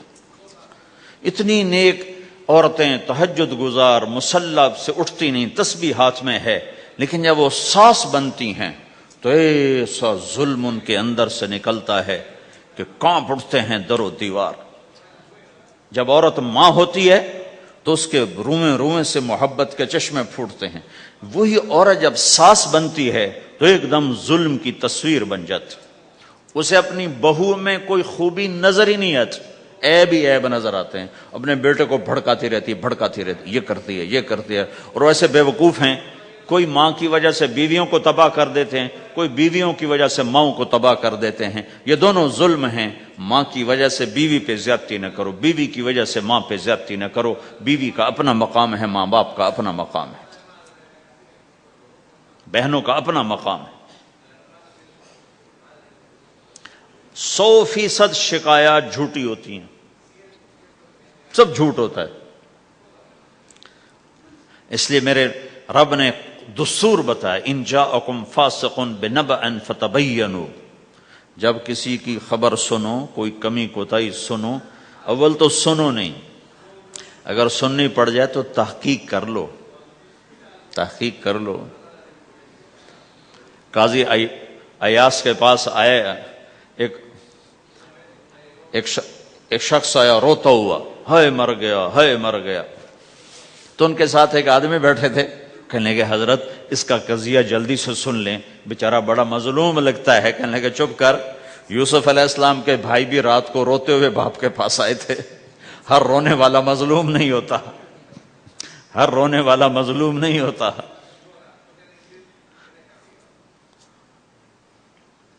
اپنے گھروں کی فضا بناؤ، کمی سنو ہی نہیں۔ تمہاری بیوی ماں کی کمی بتانے لگے، کہا مجھے نہ بتاؤ، تیری بڑی مہربانی۔ تمہاری ماں تمہاری بیوی کی کمی بتانے لگے، کہا اماں مجھے نہ بتاؤ، تیری بڑی مہربانی۔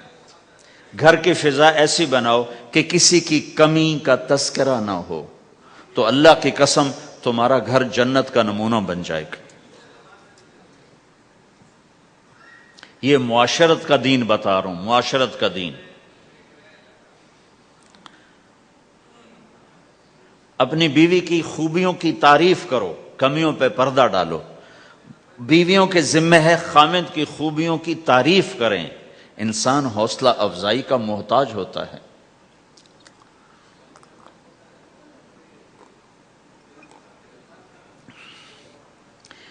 ایک بزرگ ہے اپنے کسی مرید کے گھر، تو وہاں انہوں نے کھانا کھایا، کھانا ان کو پسند آیا، کہنے لگے اپنی بیگم کو پردے میں بلاؤ۔ تو انہوں نے اپنی بیگم کو پردے میں بلایا، کہا بیٹی میں نے تیرا ہاتھ کا کھانا کھایا، بہت مزیدار تھا، اللہ تمہیں جزائے خیر دے، تم نے بہت اچھا پکایا۔ تو وہ زار و قطار رونے لگی۔ تو انہوں نے پوچھا بیٹی کیا ہوا، میں نے تو کوئی ایسی بات نہیں کی۔ کہ نہیں حضرت آپ کی بات پہ رونا نہیں آیا، رونا اس پر آیا ہے کہ 30 سال سے میں اس شخص کے ساتھ رہ رہی ہوں، کبھی ایک دفعہ اس نے میرے ہاتھ کے پکے کی تعریف نہیں کی۔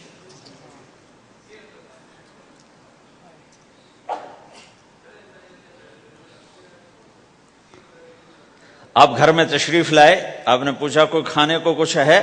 ام سلمہ رضی اللہ عنہ کا گھر، کہا یا رسول اللہ آج تو کچھ نہیں، سرکہ ہے۔ کہا واہ واہ واہ واہ، نعم الادام الخل، سرکہ تو بہت اچھا سالن ہے۔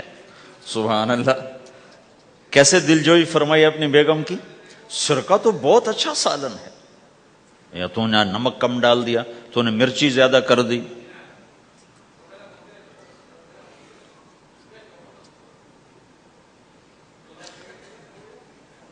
ہم رائمنڈ میں پڑھتے تھے نا، تو پکانا ہمارے ذمے ہوتا تھا، تو ہمیں پتا کہ پکاتے ہوئے کیا گزرتی۔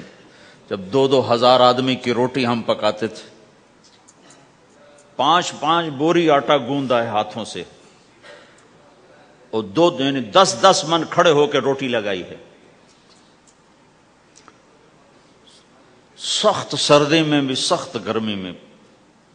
سردی میں جب رات کو آٹا گوندتے تھے ہم تو ہمارے ہاتھ ایسے اکڑ، تم تو سردی دیکھتے ہی نہیں ہو، ہاتھ ایسے اکڑ جاتے تھے. اور صبح 4 بجے اٹھ کے روٹی پکانا شروع کرتے تھے. 2000 آدمی کی روٹی پکانی ہوتی تھی. تو اب کوئی آ کر کہتے انہیں کچی روٹی پکائی، تو جی دادا ایک تھپڑ اس کے منہ پہ مارے کہ 4 بجے کے ہم اٹھے ہوئے ہیں، پکا پکا برا حشر ہو گیا، کہتے کچی پکائی. بھائی صبر کر کے چپ کر کے کھا جا.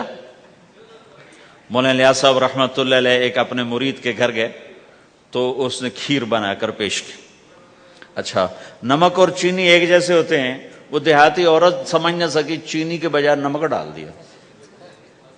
تو انہوں نے جا سب سے پہلے مولانا الیاس صاحب کے سامنے کھیر رکھی. تو آپ نے جو چکھی تو وہ تو تھی کڑوی. کہنے کہ بھائی واہ واہ واہ واہ واہ واہ، بڑی مزے کی کھیر، ساری لیا، میں اکیلا کھاؤں گا، کسی کو نہیں کھانے دوں گا. ساری کھیر کھا گیا اس پر پردہ ڈالنے کے لیے. وہ تو جب انہوں نے کہا مولانا الیاس کا بچا ہوا تھوڑا سا میں جب چکھا تو کڑوا جا، ہائے مر گئی، یہ تو سارا نمک ڈالا ہوا تھا. ایک دفعہ ہماری جماعت چنیوٹ میں تھی تو ہمارے ساتھیوں نے چائے بنائی تو وہ اندھیرا سا تھا تو چینی کے بجائے نمک ڈال دیا اور دسترخوان پہ لے آئے. سب پی رہے. واللہ میں آنکھوں سے دیکھا بتا رہا ہوں، مولانا الیاس کا تو سنا بتا رہا ہوں، کسی ایک نے نہیں کہا کہ یہ کڑوی ہے. چپ کر کے پی رہے، چپ کر کے پی رہے، کسی ایک نے نہیں کہا. باہر ایک دیہاتی کھڑا تھا تو میں نے اس کا چاچا آتے نو چاہ پی ماما. وہ آ گیا، اس نے پہلا گھونٹ بھرا، اوے تھا کوڑی ہے، اس نے بانڈا پھوڑ دیا. پھر سارے ساتھی ہنس پڑے کہ چاچا ہم نے تو پردہ ڈالنے کی کوشش کی تھی خدمت والوں پر تو نہیں پردہ چاک کر دیا، بانڈا پھوڑ دیا. کیا خوبصورت تربیت. 8 سال ہم نے دیگیں پکائی ہیں اور روٹیاں پکائی ہیں رامین میں پڑھتے ہوئے. تو پکانے والا کتنا کھپتا ہے. مفتی زین العابدین صاحب رحمۃ اللہ علیہ ہمارے بزرگ تھے، بڑے نفیس، تو وہ روٹی بڑی نفیس کھاتے تھے. تو ان کے لیے مجھے فرمایا اس نے روٹی تو بنا. اب میں ڈر رہا تھا کہ پتہ نہیں مفتی صاحب کو پسند نہ آئی تو کیا بنے گا. حوصلہ افزائی کتنی ضروری چیز. اب وہ میں روٹی ناشتے میں لا کے رکھی اور اللہ کا فضل، اب تو خیر بھول بھلائیاں ہو گیا ورنہ بہت نفیس روٹی میں بناتا تھا. ایک دفعہ میں گھر میں تھا تو رمضان کا مہینہ تھا تو کسی کی آنکھ نہیں کھلی، گرمیوں کا رمضان، تو میری آنکھ کھل گئی تو سب سوئے پڑے، نوکر بھی گھر والے بھی. تو میں نے کسی کو نہیں اٹھایا، چپ کر کے جا کے پرات اٹھائی اور روٹیاں پکانی شروع کر دی. جب ساری روٹیاں پک گئیں، آخری پیڑا میرے ہاتھ میں تھا تو میری بڑی بہن کی آنکھ کھل گئی. اس نے دیکھا تو میں روٹیاں پکا رہا.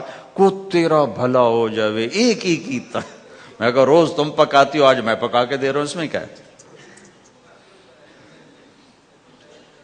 تو میں نے روٹی پیش کی نا تو مفتی صاحب نے 1-2 لقمے کھائے تو میں کھڑا سے کانپ رہا، پتہ نہیں اب کیا ہوتا. کس نے پکائی ہے؟ میں نے کہا جی میں نے پکائی. ماشاءاللہ بہت اچھی پکائی. تو میرا دل اتنا بڑا ہو گیا. حوصلہ افزائی کرنا، برائیوں کو. ہماری معاشرت کیا ہے، 100 خوبیوں میں سے ایک کمی کو نکال کے پکڑ لینا اور 100 پہ کاٹا. 100 نظر نہیں آتی، ایک کمی کو پکڑ کے اسے اچھال رہے اچھال رہے اچھال رہے اچھال رہے اچھال رہے.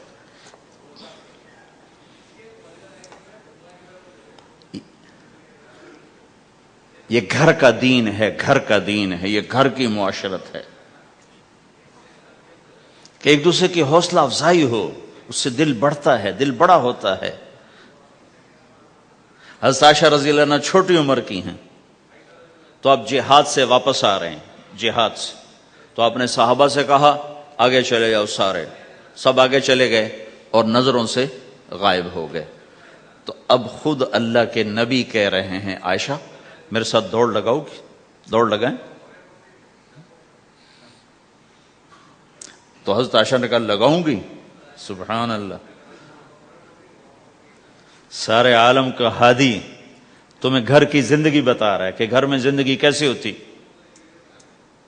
یہ مولوی صاحب چاہتے ہیں فتوے سے گھر چلاؤں، فتوے سے تھوڑا ہی چلتا ہے، وہ تو محبت سے چلتا ہے. تو فرمانا کہ ہم نے دوڑ لگائی تو میں آگے نکل گئی، اللہ کے نبی پیچھے رہ گئے. پھر کچھ عرصہ گزرا تو آپ ایک جہاز سے واپس آ رہے تھے، آپ نے صحابہ سے کہا تم سب آگے چلے جاؤ. سب آگے چلے گئے، نظروں سے اوجھل ہو گئے، غائب ہو گئے. تو پھر آپ نے کہا عائشہ دوڑ لگاؤ گی؟ کہا جی لگاؤں گی. پھر ہم نے دوڑ لگائی تو فرمانے لگی ان دنوں میں ذرا موٹی ہو گئی تھی، تو اللہ کے نبی مجھ سے آگے نکل گئے. تو آپ نے کہا ہذہ بتلک، کہ اب تیرا میرا حساب برابر ہو گیا، پہلے تو جیت گئی تھی، آج میں جیت گیا. حضرت عائشہ رضی اللہ تعالیٰ عنہ کو لقمے بنا کے کھلاتے تھے. بڑی بڑی بوٹیاں کھانے کا رواج تھا عربوں میں، بڑی بڑی بوٹیاں بناتے تھے، چھوٹی چھوٹی بوٹی نہیں ہوتی تھی. تو حضرت عائشہ رضی اللہ عنہ نے مثلا بوٹی اٹھائی، کبھی کبھی گھر میں مہینے میں ایک آدھ دفعہ گوشت بنتا تھا تو آپ بوٹی اٹھا کر ایسے کھاتی نوچتی، تو ساری تو ایک دم کھائی نہیں جاتی تو رکھ دیتی تھی. تو اللہ کا نبی وہی بوٹی اٹھاتے تھے اور حضرت عائشہ کو دکھا کر جہاں سے انہوں نے کھایا ہوتا تھا وہاں سے کھاتے تھے ایسے. عائشہ رضی اللہ عنہ پانی کا پیالہ اٹھاتی اور پیتی، وہ پہلے بھی بڑے ہوتے تھے، ایسے چھوٹے گلاس نہیں ہوتے تھے، تو وہ پیتی تو جب رکھ دیتی تو اللہ کا نبی پیالہ اٹھاتے، جہاں اما عائشہ کے ہونٹ لگے ہوتے تھے وہاں ہونٹ لگا کے پانی دکھا کے یہ کرتے تھے. یہ بتا رہے ہیں اظہار محبت رشتوں میں بہت ضروری ہے، اظہار ضروری. بھائی کو بتاؤ میں تیرا بھائی ہوں، اس کے سامنے اظہار محبت ضروری ہے. بیوی سے اظہار محبت ضروری ہے، بیوی کا خاوند سے اظہار ضروری ہے، ماں باپ سے اظہار ضروری ہے. یہ سارے وہ رشتے ہیں جن کو میرے نبی نے قرآن سنو ماں باپ کے لیے وَخْفِضْ لَهُمَا جَنَاحَ الذُّلِّ مِنَ الرَّحْمَةِ وَقُلْ رَبِّ ارْحَمْهُمَا كَمَا رَبَّيَانِي صَغِيرًا. ہاں ماں باپ کے لیے اپنے پر پھیلا دو، پر بچھا دو. کیوں بھائی؟ انسان کے پر ہوتے ہیں یا بازو ہوتے ہیں؟ کیوں جی بولو بھائی؟ باجو، تمہاری گجراتی میں بولو نا، باجو. باجو ہوتے ہیں نا، پر تو نہیں ہوتے نا. لیکن اللہ کہہ رہا پر بچھا دو، اپنے ماں باپ کے لیے پر بچھا دو. پر بچھانے کا کیا مطلب؟ میں بتایا کرتا ہوں کہ اس آیت کو کسی تفسیر سے میں نہیں سمجھا، نہ کوئی تفسیر والا یہ تفسیر کی طرف جائے گا. یہ جو میرا کالج کا ایک دور ہے، ایک تبلیغ کا دور ہے. کالج دور میں جب ہمارے گاؤں کے قریب دریائے راوی ہے، اس کے کنارے جنگل تھا بہت بڑا، اس میں ہم شکار کھیلنے جاتے تھے. ایک ایک ہفتہ جنگل میں پڑے رہتے تھے، تو ساتھ کھانے کا سامان، ساتھ سارے حشم خدم، اور ایک ایک ہفتہ ہم شکار کرتے تھے. تو وہ تیتر کو لگتا تھا نا چھرا، وہ چھرے لگتے تھے تو گرتا تھا، تو یوں اس کے پر یوں ہو جاتے تھے. میرے آنکھوں کے سامنے وہ تیتر نظر آ رہے ہیں، وہ یوں ایسے کرتے تھے اور یوں گردن ٹیڑھی ہوتی تھی. اور اس کا مطلب یہ ہوتا تھا کہ اب میں تیرے بس میں ہوں، ذبح کر یا چھوڑ دے، میرا بس ختم ہو چکا. تو آئے ہائے ہائے قربان جاؤں قرآن کی خوبصورتی پر. میرا رب کہتا ہے اپنے پروں کو بچھا دے ماں باپ کے آگے، جیسے زخمی پرندہ تیرے آگے بچھ جاتا ہے کہ ذبح کر دو صاحب، بھون کے کھا یا کباب بنا کے کھا، اب تیرے حوالے ہوں. ایسے ہی ماں باپ کے آگے یوں ہو جا. کیا خوبصورت تعبیر کی ہے. لا تقل لهما اف، اون بھی نہ کر. آپ نے فرمایا کاش میرے والدین ہوتے. تمنا کی. 2 مہینے کے تھے ماں کے پیٹ میں تو باپ کا انتقال ہو گیا، یا اور نہیں تو میری ماں تو ہوتی، میری ماں تو ہوتی. اور میں عشاء کی نماز کے مصلی پہ کھڑا ہوتا اور میں سورۃ فاتحہ شروع کر چکا ہوتا، اور ادھر سے میری ماں کہتی محمد، تو میں ماں کے لیے نماز توڑ دیتا. میں کہتا لبیک یا اماہ. حج کا سفر ہے، 63 سال عمر ہے، ماں کو فوت ہوئے 57 سال گزر چکے ہیں. آپ حاجیوں کے ساتھ ابوا سے گزرتے ہیں، 10 میل آگے بستی ہے، پہلے قبر آ جاتی ہے. آپ نے احرام باندھا ہوا ہے، سر ننگا ہے، اپریل کا مہینہ ہے، ماں کی قبر سے گزرے.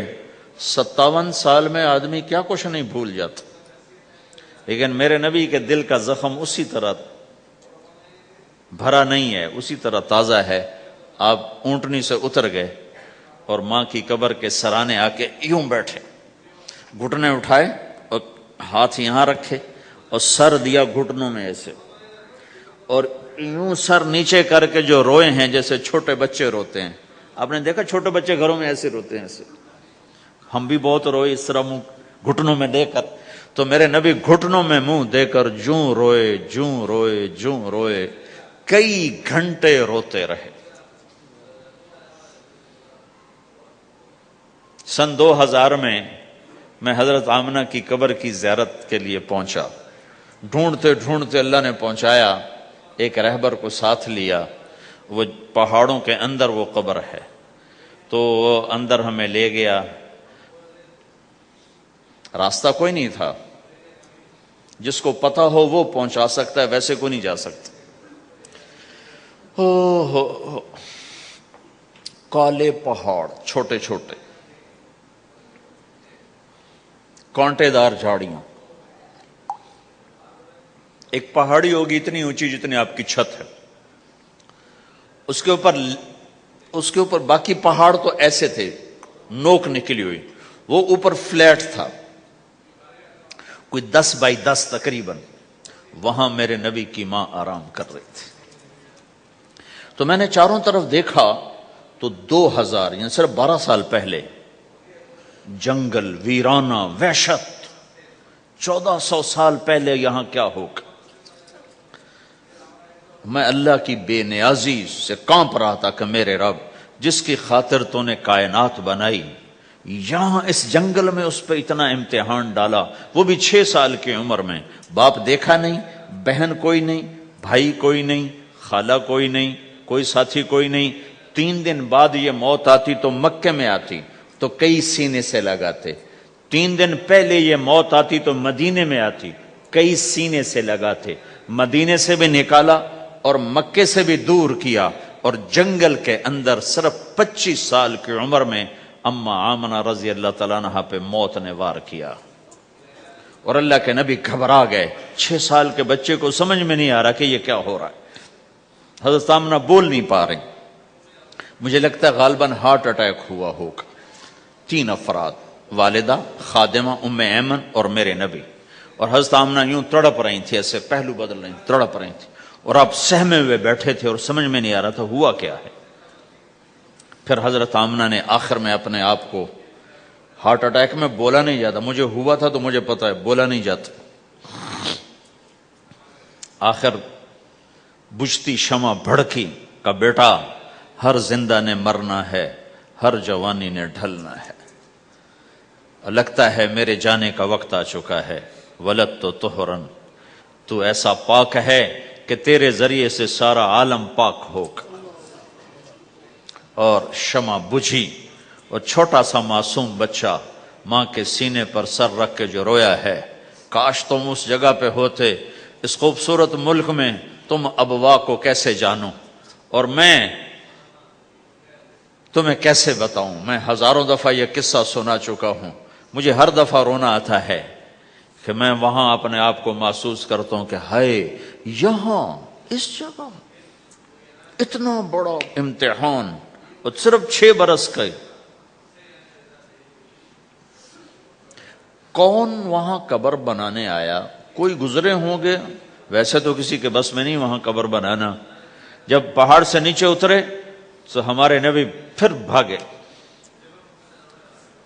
جب ام ایمن اوپر پہنچی ہیں تو کیا منظر تھا کہ ابوا کے پہاڑ بھی روئے اور زمین آسمان بھی روئے اور ہر پتھر رویا کہ 6 سال کا معصوم بچہ 2 جہان کا سردار ہے، جنت کا چابی بردار ہے، اللہ کا جھنڈا ان کے ہاتھ میں ہوگا، شفاعت ان کی کہ طفیل حساب ہوگا، ان کی شفاعت کے ساتھ پل پار ہوگا، ان کے صدقے جنت کا دروازہ کھلے گا، ان کے صدقے جنت میں داخلہ ہوگا، ان کے صدقے گناہوں کی معافی ہوگی۔ اور اتنی بڑی ہستی والضحیٰ واللیل اذا سجا کا ٹائٹل لینے والا، وما ارسلناک الا کافۃ للناس بشیرا ونذیرا کا ٹائٹل لینے والا 6 سال کا بچہ، مجھے دیکھو ماں کی قبر سے ماں کی قبر کو سینے سے لگایا ہوا تھا اور اس کے اوپر لیٹے ہوئے تھے۔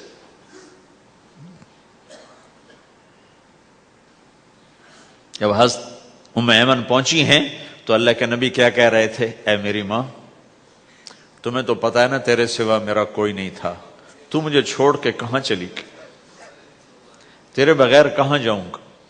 میرا کون ہے اب تیرے سوا؟ ام ایمن نے اٹھایا کہ مجھے چھوڑ دو، میں کہیں نہیں جاؤں گا، میں اپنی ماں کے سوا کہیں نہیں جاؤں گا۔ کھینچ کے اٹھایا، نیچے لائیں، اونٹنی پہ بٹھایا، 3 راتیں مسلسل روتے روتے یہ سفر ہوا ہے۔ ہائے ہائے، کوئی آنسوں کو آگے کوئی خالہ نہیں بیٹھی، باپ بھی نہیں بیٹھا ہوا، بھائی بھی کوئی نہیں، بہن بھی کوئی نہیں ہے، کوئی نہیں جس کے گود میں سر رکھ کے اب یہ بچہ سوئے گا۔ تنہائیوں کے ساتھ اب بسیرا ہے۔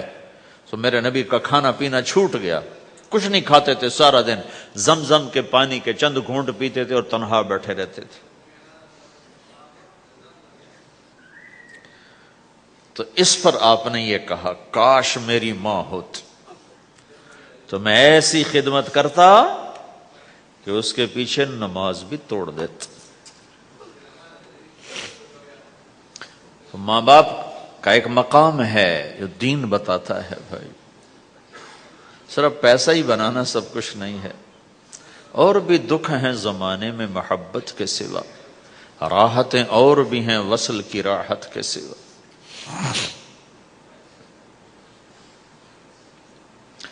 ماں باپ کا ایک مقام ہے، ان کو مقام دو، لیکن ماں کی وجہ سے بیوی پہ ظلم نہ کرو،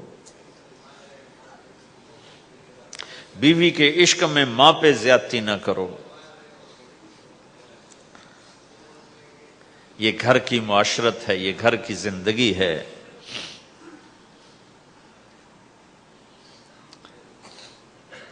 حضرت نعمان بن حارثہ بن نعمان 2 صحابہ کے بارے میں آتا ہے کہ جیسی انہوں نے ماں کی خدمت کی اور کسی نے نہیں کی، ایک حضرت عثمان، ایک حارثہ بن نعمان۔ حارثہ بن نعمان کے بارے میں تو آپ نے کہا میں جنت میں گیا تو میں نے قرآن کی تلاوت سنی، تو میں نے کہا یہ کون تلاوت کر رہا ہے؟ کہا جی حارثہ۔ کہا حارثہ تو مدینے بیٹھا ہے، یہاں تلاوت کیسے؟ تمہیں سنانے کے لیے کتنا بڑا سپیکر لگا ہوا ہے، اس 7ویں آسمان پر جنت ہے۔ تو کہا فرشتوں نے کہ جی ماں کی ایسی خدمت کی ہے، جب قرآن پڑھتے ہیں اللہ ساری جنت کو سناتا ہے۔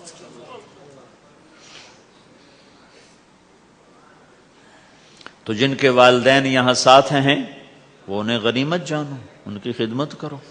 لیکن میں بار بار اس لیے بتا رہا ہوں کہ یہ پہلو میں بہت کمی زیادتی ہے کہ ماں باپ یا ماں کی وجہ سے بیوی پہ زیادتی نہ کرو، چونکہ ساس کو میں نے رحم دل نہیں دیکھا، چاہے وہ تہجد گزار ہو، چاہے وہ روزے دار ہو، چاہے وہ حج عمرے کرتی ہو، چاہے سارا دن تسبیح اس کے ہاتھ میں ہو، میں نے کسی ساس کو رحم دل نہیں دیکھا، چونکہ یہ اخلاق سیکھے ہی نہیں ہیں، سکھائے ہی نہیں ہیں کسی نے۔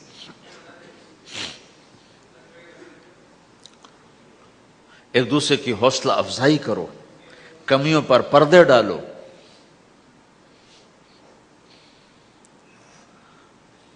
اپنے گھروں میں تم پرائے دیس میں اولاد کو وقت دو، اولاد کو ٹائم دو۔ دین سکھانے کے لیے سب سے پہلا مدرسہ ماں باپ ہیں، تربیت کی پہلی جو مجلس ہے وہ ماں باپ ہیں۔ اگر ماں باپ ٹائم دیتے رہیں گے تو اولاد کے اندر دین آئے گا۔ اگر ماں باپ نے ٹائم نہ دیا، دو جہان کے سردار ہیں، اپنے بچوں سے کیسے گھل ملے ہوئے ہیں. آپ حسن حسین دونوں کو کھڑا کرتے. جعفر رضی اللہ عنہ جوانی میں شہید ہو گئے تھے، ان کے 3 بیٹے عبداللہ اون محمد، ان کو کھڑا کرتے، پھر خود ایسے بیٹھ جاتے. ہاں بھائی، جو مجھے پکڑے گا اس کو انعام ملے گا، سب سے پہلے جو مجھے ہاتھ لگائے گا اس کو انعام ملے گا. تو 5 بچے دوڑ لگاتے، کوئی سر پہ چڑھتا، کوئی گود میں، کوئی کمر پہ، ہر کوئی کہتا میں نے پہلے ہاتھ لگایا، میں نے پہلے ہاتھ لگایا ہے. یہ دو جہان کے سردار اپنے بچوں کے ساتھ تمہیں زندگی سکھا رہے ہیں. فرض نماز، نفل نہیں بھائی، فرض با جماعت نماز ہو رہی. اور حضرت زینب کی بیٹی امامہ کو یہاں بٹھایا ہوا فرض نماز میں. اور نبی کی نماز میں تو کوئی فرق نہیں پڑتا، ہماری نماز تو ٹوٹ جائے گی، نبی کی نماز میں تو کوئی فرق نہیں پڑتا. پھر جب آپ رکوع میں جاتے تو ان کو بٹھا دیتے، سجدہ کر کے اٹھنے لگے پھر اٹھا کے یہاں بٹھا کے پھر نماز شروع کر دیتے. ذرا تمہیں سکھانے کے لیے ہے. آپ سجدے میں گئے، فرض تو حسن رضی اللہ عنہ کمرے سے نکلے اور دوڑتے ہوا کہ اللہ کے نبی کی کمر پہ چڑھ گئے. تو آپ نے سجدہ لمبا کر دیا. جب لمبا زیادہ ہو گیا تو صحابہ ڈر گئے، یہ کیا ہو گیا؟ تو پہلی صف والوں نے ذرا یوں اٹھا کے سر اٹھا کے دیکھ چکر کیا ہے. تو دیکھا تو حسن کمر پہ چڑھے ہوئے. تو جو قریب میں ایک آدمی تھا اس نے سجدے میں ہی ہاتھ آگے کیا ان کو پکڑ کے نیچے اتارنے کے لیے. تو اللہ کے نبی کی یہاں سے نظر پڑی کہ ایک ہاتھ آگے آ رہا ہے، تو آپ نے یوں اشارہ کیا، چھوڑ دو کچھ نہ کہو. تو جب تک حسن نہیں اترے کمر سے آپ نے سجدے سے سر نہیں اٹھایا.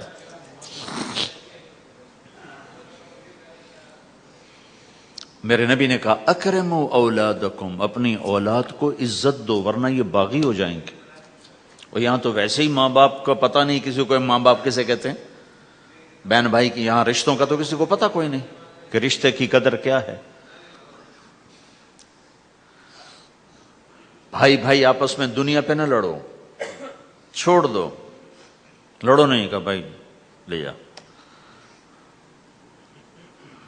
کسی کا حق کسی نے کھا لیا ہے تو ضائع نہیں ہوگا، ملے گا واپس.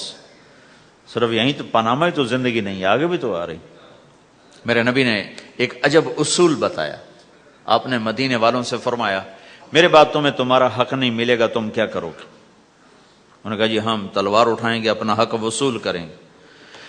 تو آپ نے فرمایا میں تمہیں اس سے بہتر بات بتاؤں، اس سے بہتر بتاؤں؟ کہا جی کیا؟ کہ تم حق چھوڑ دینا، اس کے لیے لڑنا نہیں. ہم مانگو نہیں ملتا، لڑنا نہیں، چھوڑ دینا، لڑائی سے بچنا، چھوڑ دینا. اور قیامت کے دن حوض کوثر پہ مجھ سے آ کے ملاقات کر لینا، میں اللہ سے سارے پورے کروا کے دے دوں. جب تمہارا وکیل ہو محمد مصطفیٰ جی صلی اللہ علیہ وسلم اور جج ہو اللہ، تو کیسا فیصلہ آئے گا؟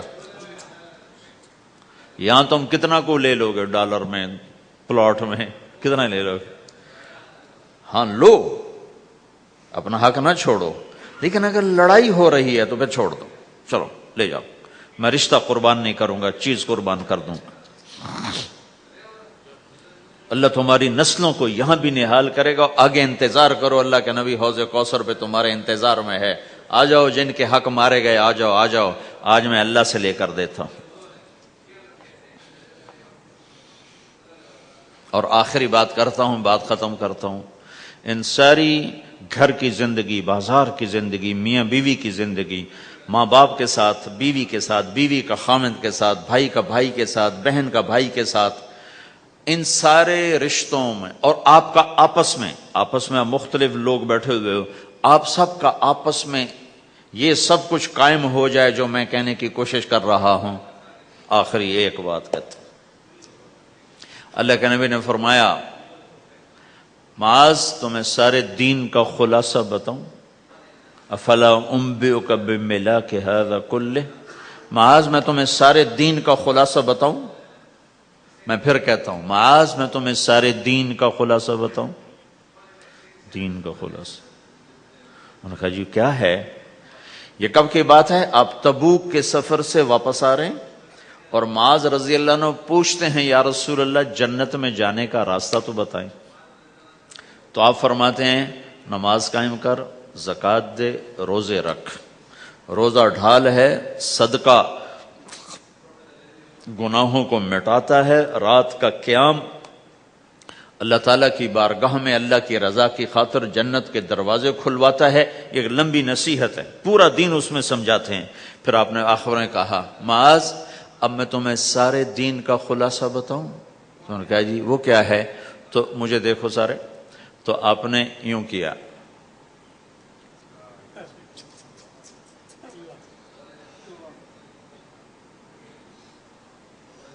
دیکھ لیا سب نے، منہ سے کچھ نہیں بولے، عمل کر کے دکھایا. کس کو؟ کوئی چھوٹا بچہ سامنے کھڑا ہوا ہے. کون کھڑا ہے؟ معاذ. معاذ کون ہے؟ آپ نے کہا قیامت کے دن میری امت کے علماء کا جھنڈا معاذ کے ہاتھ میں ہوگا. اس کو یوں سمجھا جیسے چھوٹے بچے کو سمجھاتے ہیں. معاذ زبان پہ قابو رکھنا، زبان پہ قابو رکھنا، زبان پہ قابو رکھنا تو سارا دین تیرا محفوظ. اگر زبان قابو میں ہے بیوی کی، خاوند کی، ماں کی، باپ کی، بھائی کی، بہن کی، پڑوسی کی، پارٹنر کی، ساتھی کی، پورا دین محفوظ ہو جائے گا، گھر جنت بن جائے گا.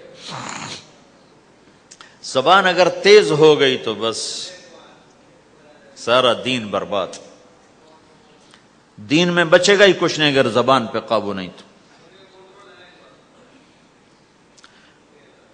میرے پاس وکیلوں کا وفد آیا، ہم جماعت میں تھے مظفر آباد.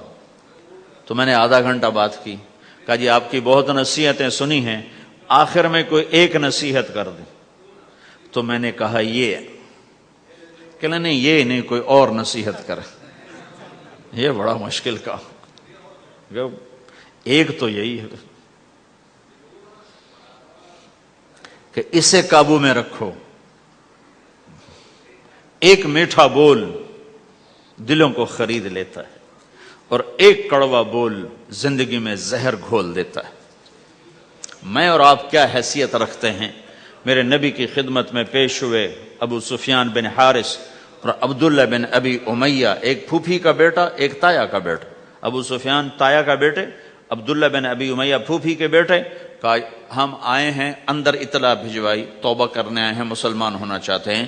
تو آپ نے فرمایا مجھے ان کے اسلام کی کوئی ضرورت نہیں ہے، میں ان کو بیعت نہیں کروں گا. انہوں نے مجھے بڑا دکھ دیا ہوا ہے. طائف والوں سے زیادہ تھا، طائف والوں نے تو پتھر مار مار لہولوہان کر دیا تھا. حضرت عائشہ نے پوچھا یا رسول اللہ سب سے زیادہ آپ نے دکھ کہاں دیکھا؟ کہا طائف کی وادی میں. لیکن جب وہ پتھر مارنے والے مدینے میں آئے تو آپ نے ان کا استقبال کیا. اب ایک پھوپھی کا بیٹا ہے، ایک تایا کا بیٹا، آپ کا نہیں، میں نہیں ملوں گا. کیوں؟ کہ ایک میرے بارے میں شعر کہا کرتا تھا اور میری برائی بیان کرتا تھا اشعار میں، اور ایک عبداللہ نے، ابو سفیان میرے بارے میں شعر کہتا تھا. پتھر نہیں مارا، زبان کا غلط استعمال. اور عبداللہ بن ابی امیہ نے مجھے حرم میں کہا تھا آسمان پہ چڑھ جا، 4 فرشتے لے کر آ، ان کے ہاتھ میں پیپر ہو، اس پر اللہ کی مہر ہو اور اللہ کی طرف سے لکھا ہو کہ محمد میرا رسول ہے، تو پھر بھی میں تیری نہیں مانوں گا. تو کہا یہ بات میرے سینے پہ ہے، میں نہیں ان کو ملوں گا. کڑوی بات تو نبی کا سینہ تنگ کر دیتی. تم بیوی سے بولو گے یا بیوی خامن سے بولے گی، یا بچے سے بولو گے بچہ آپ سے بولے گا، یا ماں باپ سے بولو گے ماں باپ آپ سے بولیں گے، بھائی سے بولو گے، ساتھی سے بولو، کیا حال ہوگا؟ کیا پیچھے بچے گا؟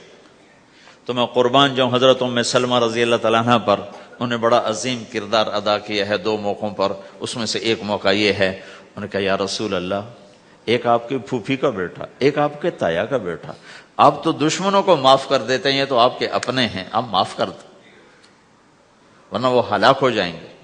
ام سلمہ کی سفارش پر پھر آپ نے ان دونوں کو اندر بلایا اور ان کو بیعت کیا اور ان کو کلمہ پڑھایا.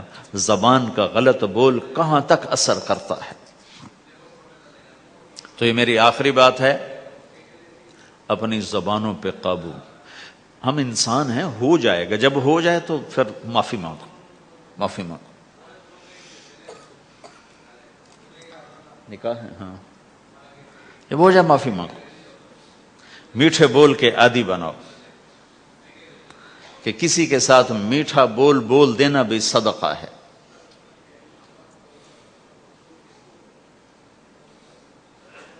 تو بھائیو، یہ ایک معاشرت ہے. ہمارے ہاں پاکستان میں نا بسوں کے پیچھے بڑے عجیب عجیب لکھے ہوتے ہیں جملے. تو میری زندگی سڑکوں پہ ہی گزری ہے، تو میں نے اس کا ایک وہ بنایا ہے اسکیچ. ایک دفعہ میں ایک بس کے پیچھے جا رہا تھا تو اس کے پیچھے ایک جملہ لکھا تھا جو مجھے بڑا پسند آیا، تو پھر میں پچھلا بھی سنا دیتا ہوں، وہ بھی سنا دیتا ہوں. نئی بس کے اوپر لکھا ہوتا ہے ویکھ ٹور چکوری دی. چکور ایک پرندہ بڑے نخرے سے چلتا ہے، تو نئی بس کے پیچھے لکھا ہوتا ہے مجھے دیکھو میں چکور کی طرح چل رہی ہوں. جب ذرا پرانی ہو جاتی ہے تو اس کے پیچھے لکھا ہوتا ہے ہارن دے کر پاس کریں. جب زیادہ پرانی ہو تو پھر اس کے پیچھے لکھا ہوتا ہے یا پاس کر یا برداشت کر. اور زیادہ پرانی ہو تو اس کے پیچھے لکھا ہوتا ہے نہ چھیڑ ملنگانو. ملنگ سمجھتے ہو؟ نہ چھیڑ ملنگانو. یہ ایسے جملے لکھے ہوتے. کہیں وہ رنگ روغن ہو کے دوبارہ آ جائے سڑک پر تو لکھو تو وقت نے ایک بار پھر دلہن بنا دیا. تو ایک دفعہ میں ایک بس کے پیچھے جا رہا تھا تو میں وہ ایسے ہی نظر تو پڑی جاتی ہے تو وہ پھر پڑھا بھی جاتا ہے. تو ایک بس کے پیچھے ایک جملہ لکھا تھا، میرے جو 1.25 گھنٹے کا جو میں مضمون بیان کر اس کا خلاصہ لکھا تھا دل برائے فروخت. بڑا دل برائے فروخت، اور نیچے لکھا تھا قیمت ایک میٹھا بول. ایک میٹھا بول. ایک بول سے بیوی کا دل خرید لو، ایک بول سے بیوی خامند کا دل خرید لے، ایک بول سے بہو ساس کا دل خرید لے، ایک بول سے ساس بہو کا دل خرید لے، ایک بول سے بھائی بھائی کا دل خرید لے، ایک بول سے ماں باپ اولاد کا دل خرید لیں، ایک بول سے اولاد ماں باپ کا دل خرید لے، ایک بول سے تم دشمن کا دل خرید لو. یہ زبان کا میٹھا بول ہے. یہ کرو گے تو اللہ تمہیں چمکائے گا. تو بھائیو، یہ بھی دین ہے اور بہت بڑا دین ہے. اور دکھ درد کی بات یہ ہے نہ یہ بتایا جاتا ہے نہ یہ سکھایا جاتا. زیادہ زور عبادات پر ہی ہے. حسن جو پیدا ہوتا ہے وہ میک اپ سے پیدا ہوتا ہے. ہمارے دین کا جو میک اپ ہے وہ اچھے اخلاق ہیں. وہ یہ زندگی ہے جس کو میں نے تھوڑا سا آپ کے سامنے نمونہ پیش کرنے کی کوشش کی ہے کہ ایک دوسرے کے لیے راحت بنو، ایک دوسرے کے لیے خیر کا ذریعہ بنو، ایک دوسرے کی کڑوی کسیلی برداشت کرنا سیکھو، سہ جاؤ، پی جاؤ. تو انشاءاللہ نیت کرتے ہو سارے بھائی؟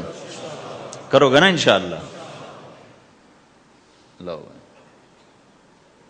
نہیں بولو. تو کل میں نے آپ سے عرض کیا تھا کہ 2 کام آپ تھوڑا سا مجمع مستقل کر لو. ایک جمعرات کو مرکز میں آیا کرو، ایک 3 دن مہینے کے لگایا کرو، اور ایک اس کے ساتھ اور عرض کر دوں، جس دن تمہارا گشت ہو اپنے گشت میں شرکت کیا کرو. تو انشاءاللہ یہ جو باتیں میں نے آپ سے کہی ہیں یہ آہستہ آہستہ ساری قابو میں آ جائیں گی.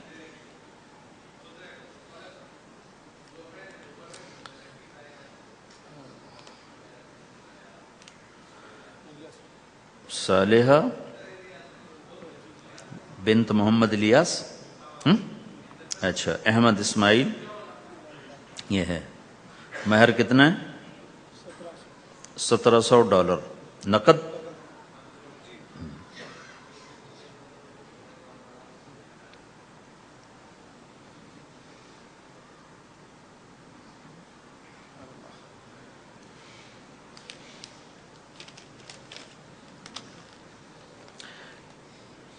میں نکاح سے پہلے جو باتیں کیا کرتا ہوں آج وہ ساری تقریباً میں نے آپ کے سامنے پیش کر دی ہیں کہ کسی بھی گھر کو اگر خوش باش کوئی گھر یہ چاہے کہ ہم خوش باش رہیں تو ایک دوسرے کی برائیاں دیکھنا چھوڑ دے، ایک دوسرے کی کمیاں پکڑنا چھوڑ دے، ایک دوسرے کو تانا دینا چھوڑ دے، ایک دوسرے کے عیب چھپائیں، اپنے گھروں میں غیبت نہ کریں، کسی کی برائی نہ کریں، اپنے بچوں کو بھی اس کا عادی بنائیں، نہ کسی کی کریں نہ کسی کی سنیں۔ میں نے اپنی زندگی میں بہت کم لوگ دیکھے ہیں جو اس چیز پہ عمل کرتے۔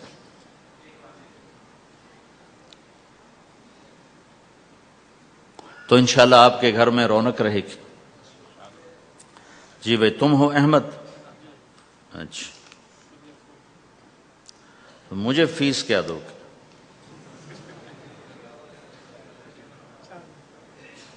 کیا کرتے ہو؟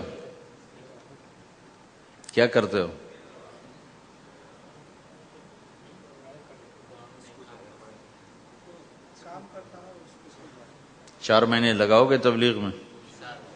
اچھا، یہی فیس ہے میری، 4 مہینے تبلیغ میں لگا دوں۔ اعوذ باللہ من الشیطان الرجیم، بسم اللہ الرحمن الرحیم۔ یا ایھا الناس انا خلقناکم من ذکر وانثی وجعلناکم شعوبا وقبائل لتعارفوا ان اکرمکم عند اللہ اتقاکم، وقال النبی صلی اللہ علیہ وسلم اعظم النکاح برکۃ ایسرہ مؤونہ، او کما قال۔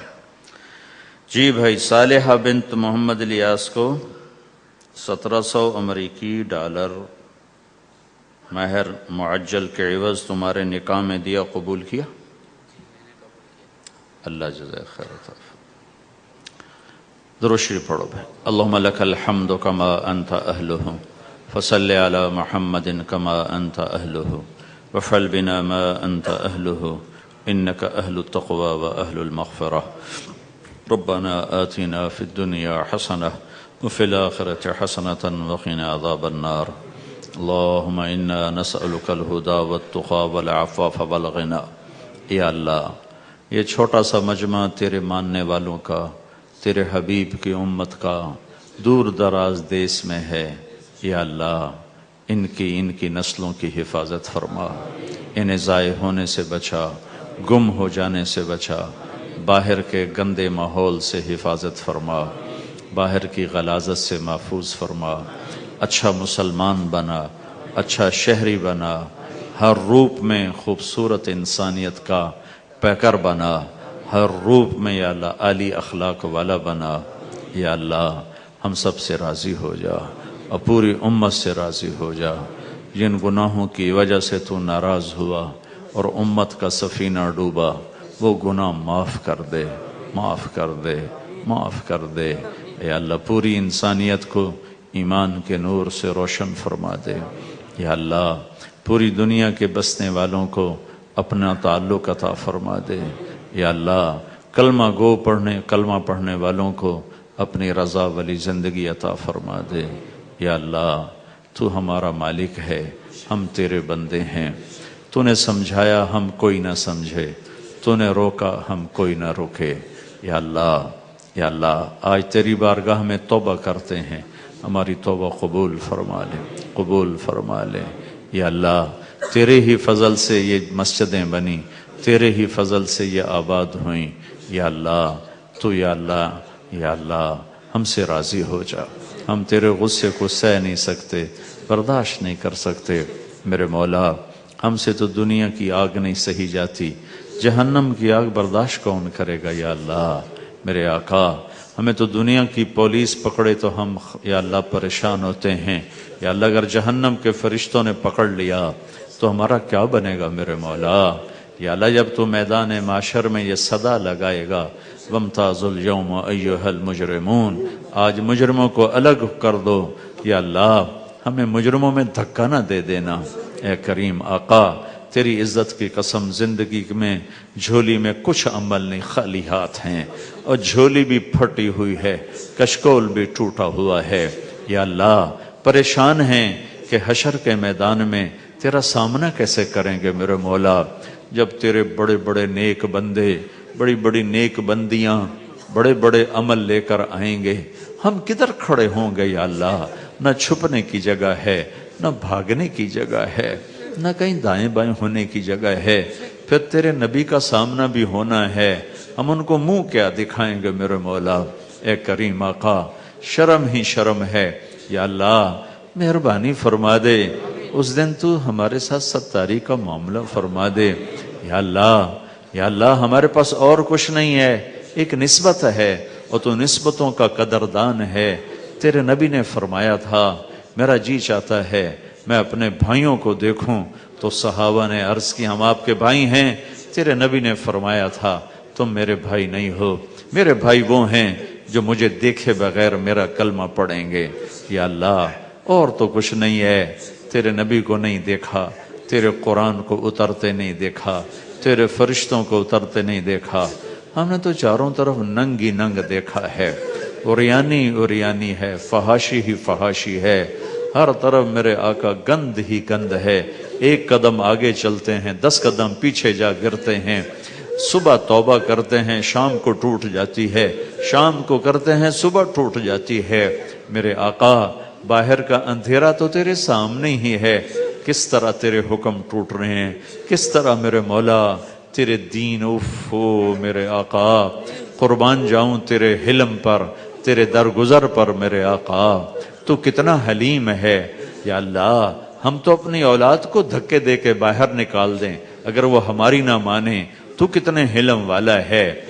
یا اللہ تیری دھرتی کو ہم نے گناہوں سے بھر دیا اور تو ہمیں مہلت دیتا رہا، تیرے پانی کہتے رہے اجازت دے ہم چڑھ جائیں، تو انہیں روکتا رہا، تیری زمین کہتی رہی اجازت دے میں پھٹ جاؤں، تو اسے روکتا رہا، تیرے فرشتے کہتے رہے اجازت دے ہم اتر جائیں، تو انہیں روکتا رہا، تو ہماری توبہ کا انتظار کرتا رہا۔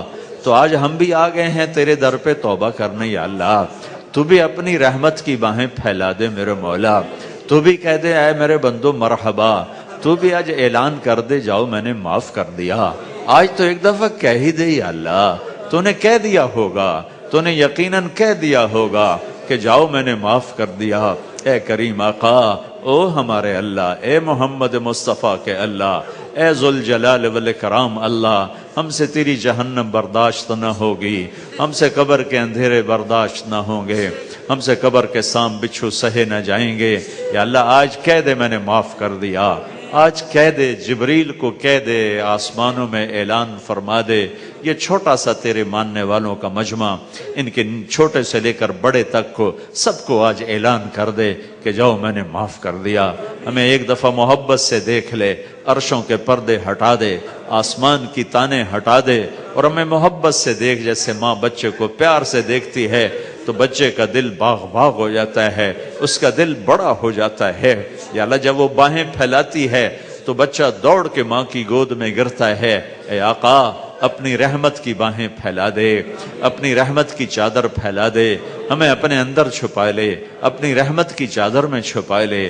یا اللہ ہم دکھوں کے مارے ہوئے، جیسے بچہ دکھی ہو کر ماں کی گود میں گرتا ہے اور رو رو کے اسے اپنے دکھڑے سناتا ہے، میرے آقا تیرے محبوب کی امت کا غم ہم تجھے سناتے ہیں، تو ہمارے حال پہ رحم فرما دے۔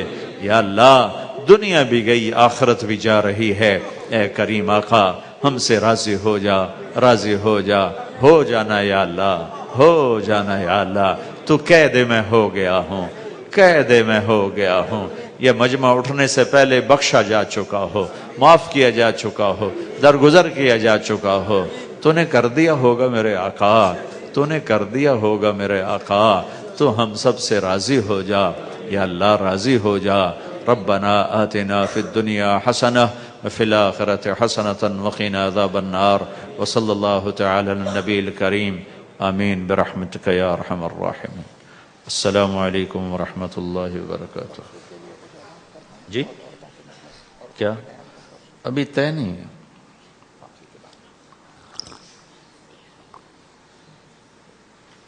اللہ آپ لوگوں کو جزائے خیر عطا فرمائے۔ آپ جتنے تھے سارے ہی آتے رہے، آپ کی بڑی مہربانی۔ اللہ نے رزق مقدر میں لکھا تو پھر بھی ملاقات ہو جائے گی، ابھی تو 1-2 دن کے بعد انشاءاللہ واپسی ہے۔ السلام علیکم ورحمۃ اللہ وبرکاتہ۔ بھائی کوئی مسافہ نہ کریں، ملاقات کوئی نہ لے، انشاءاللہ سلام کر لیا۔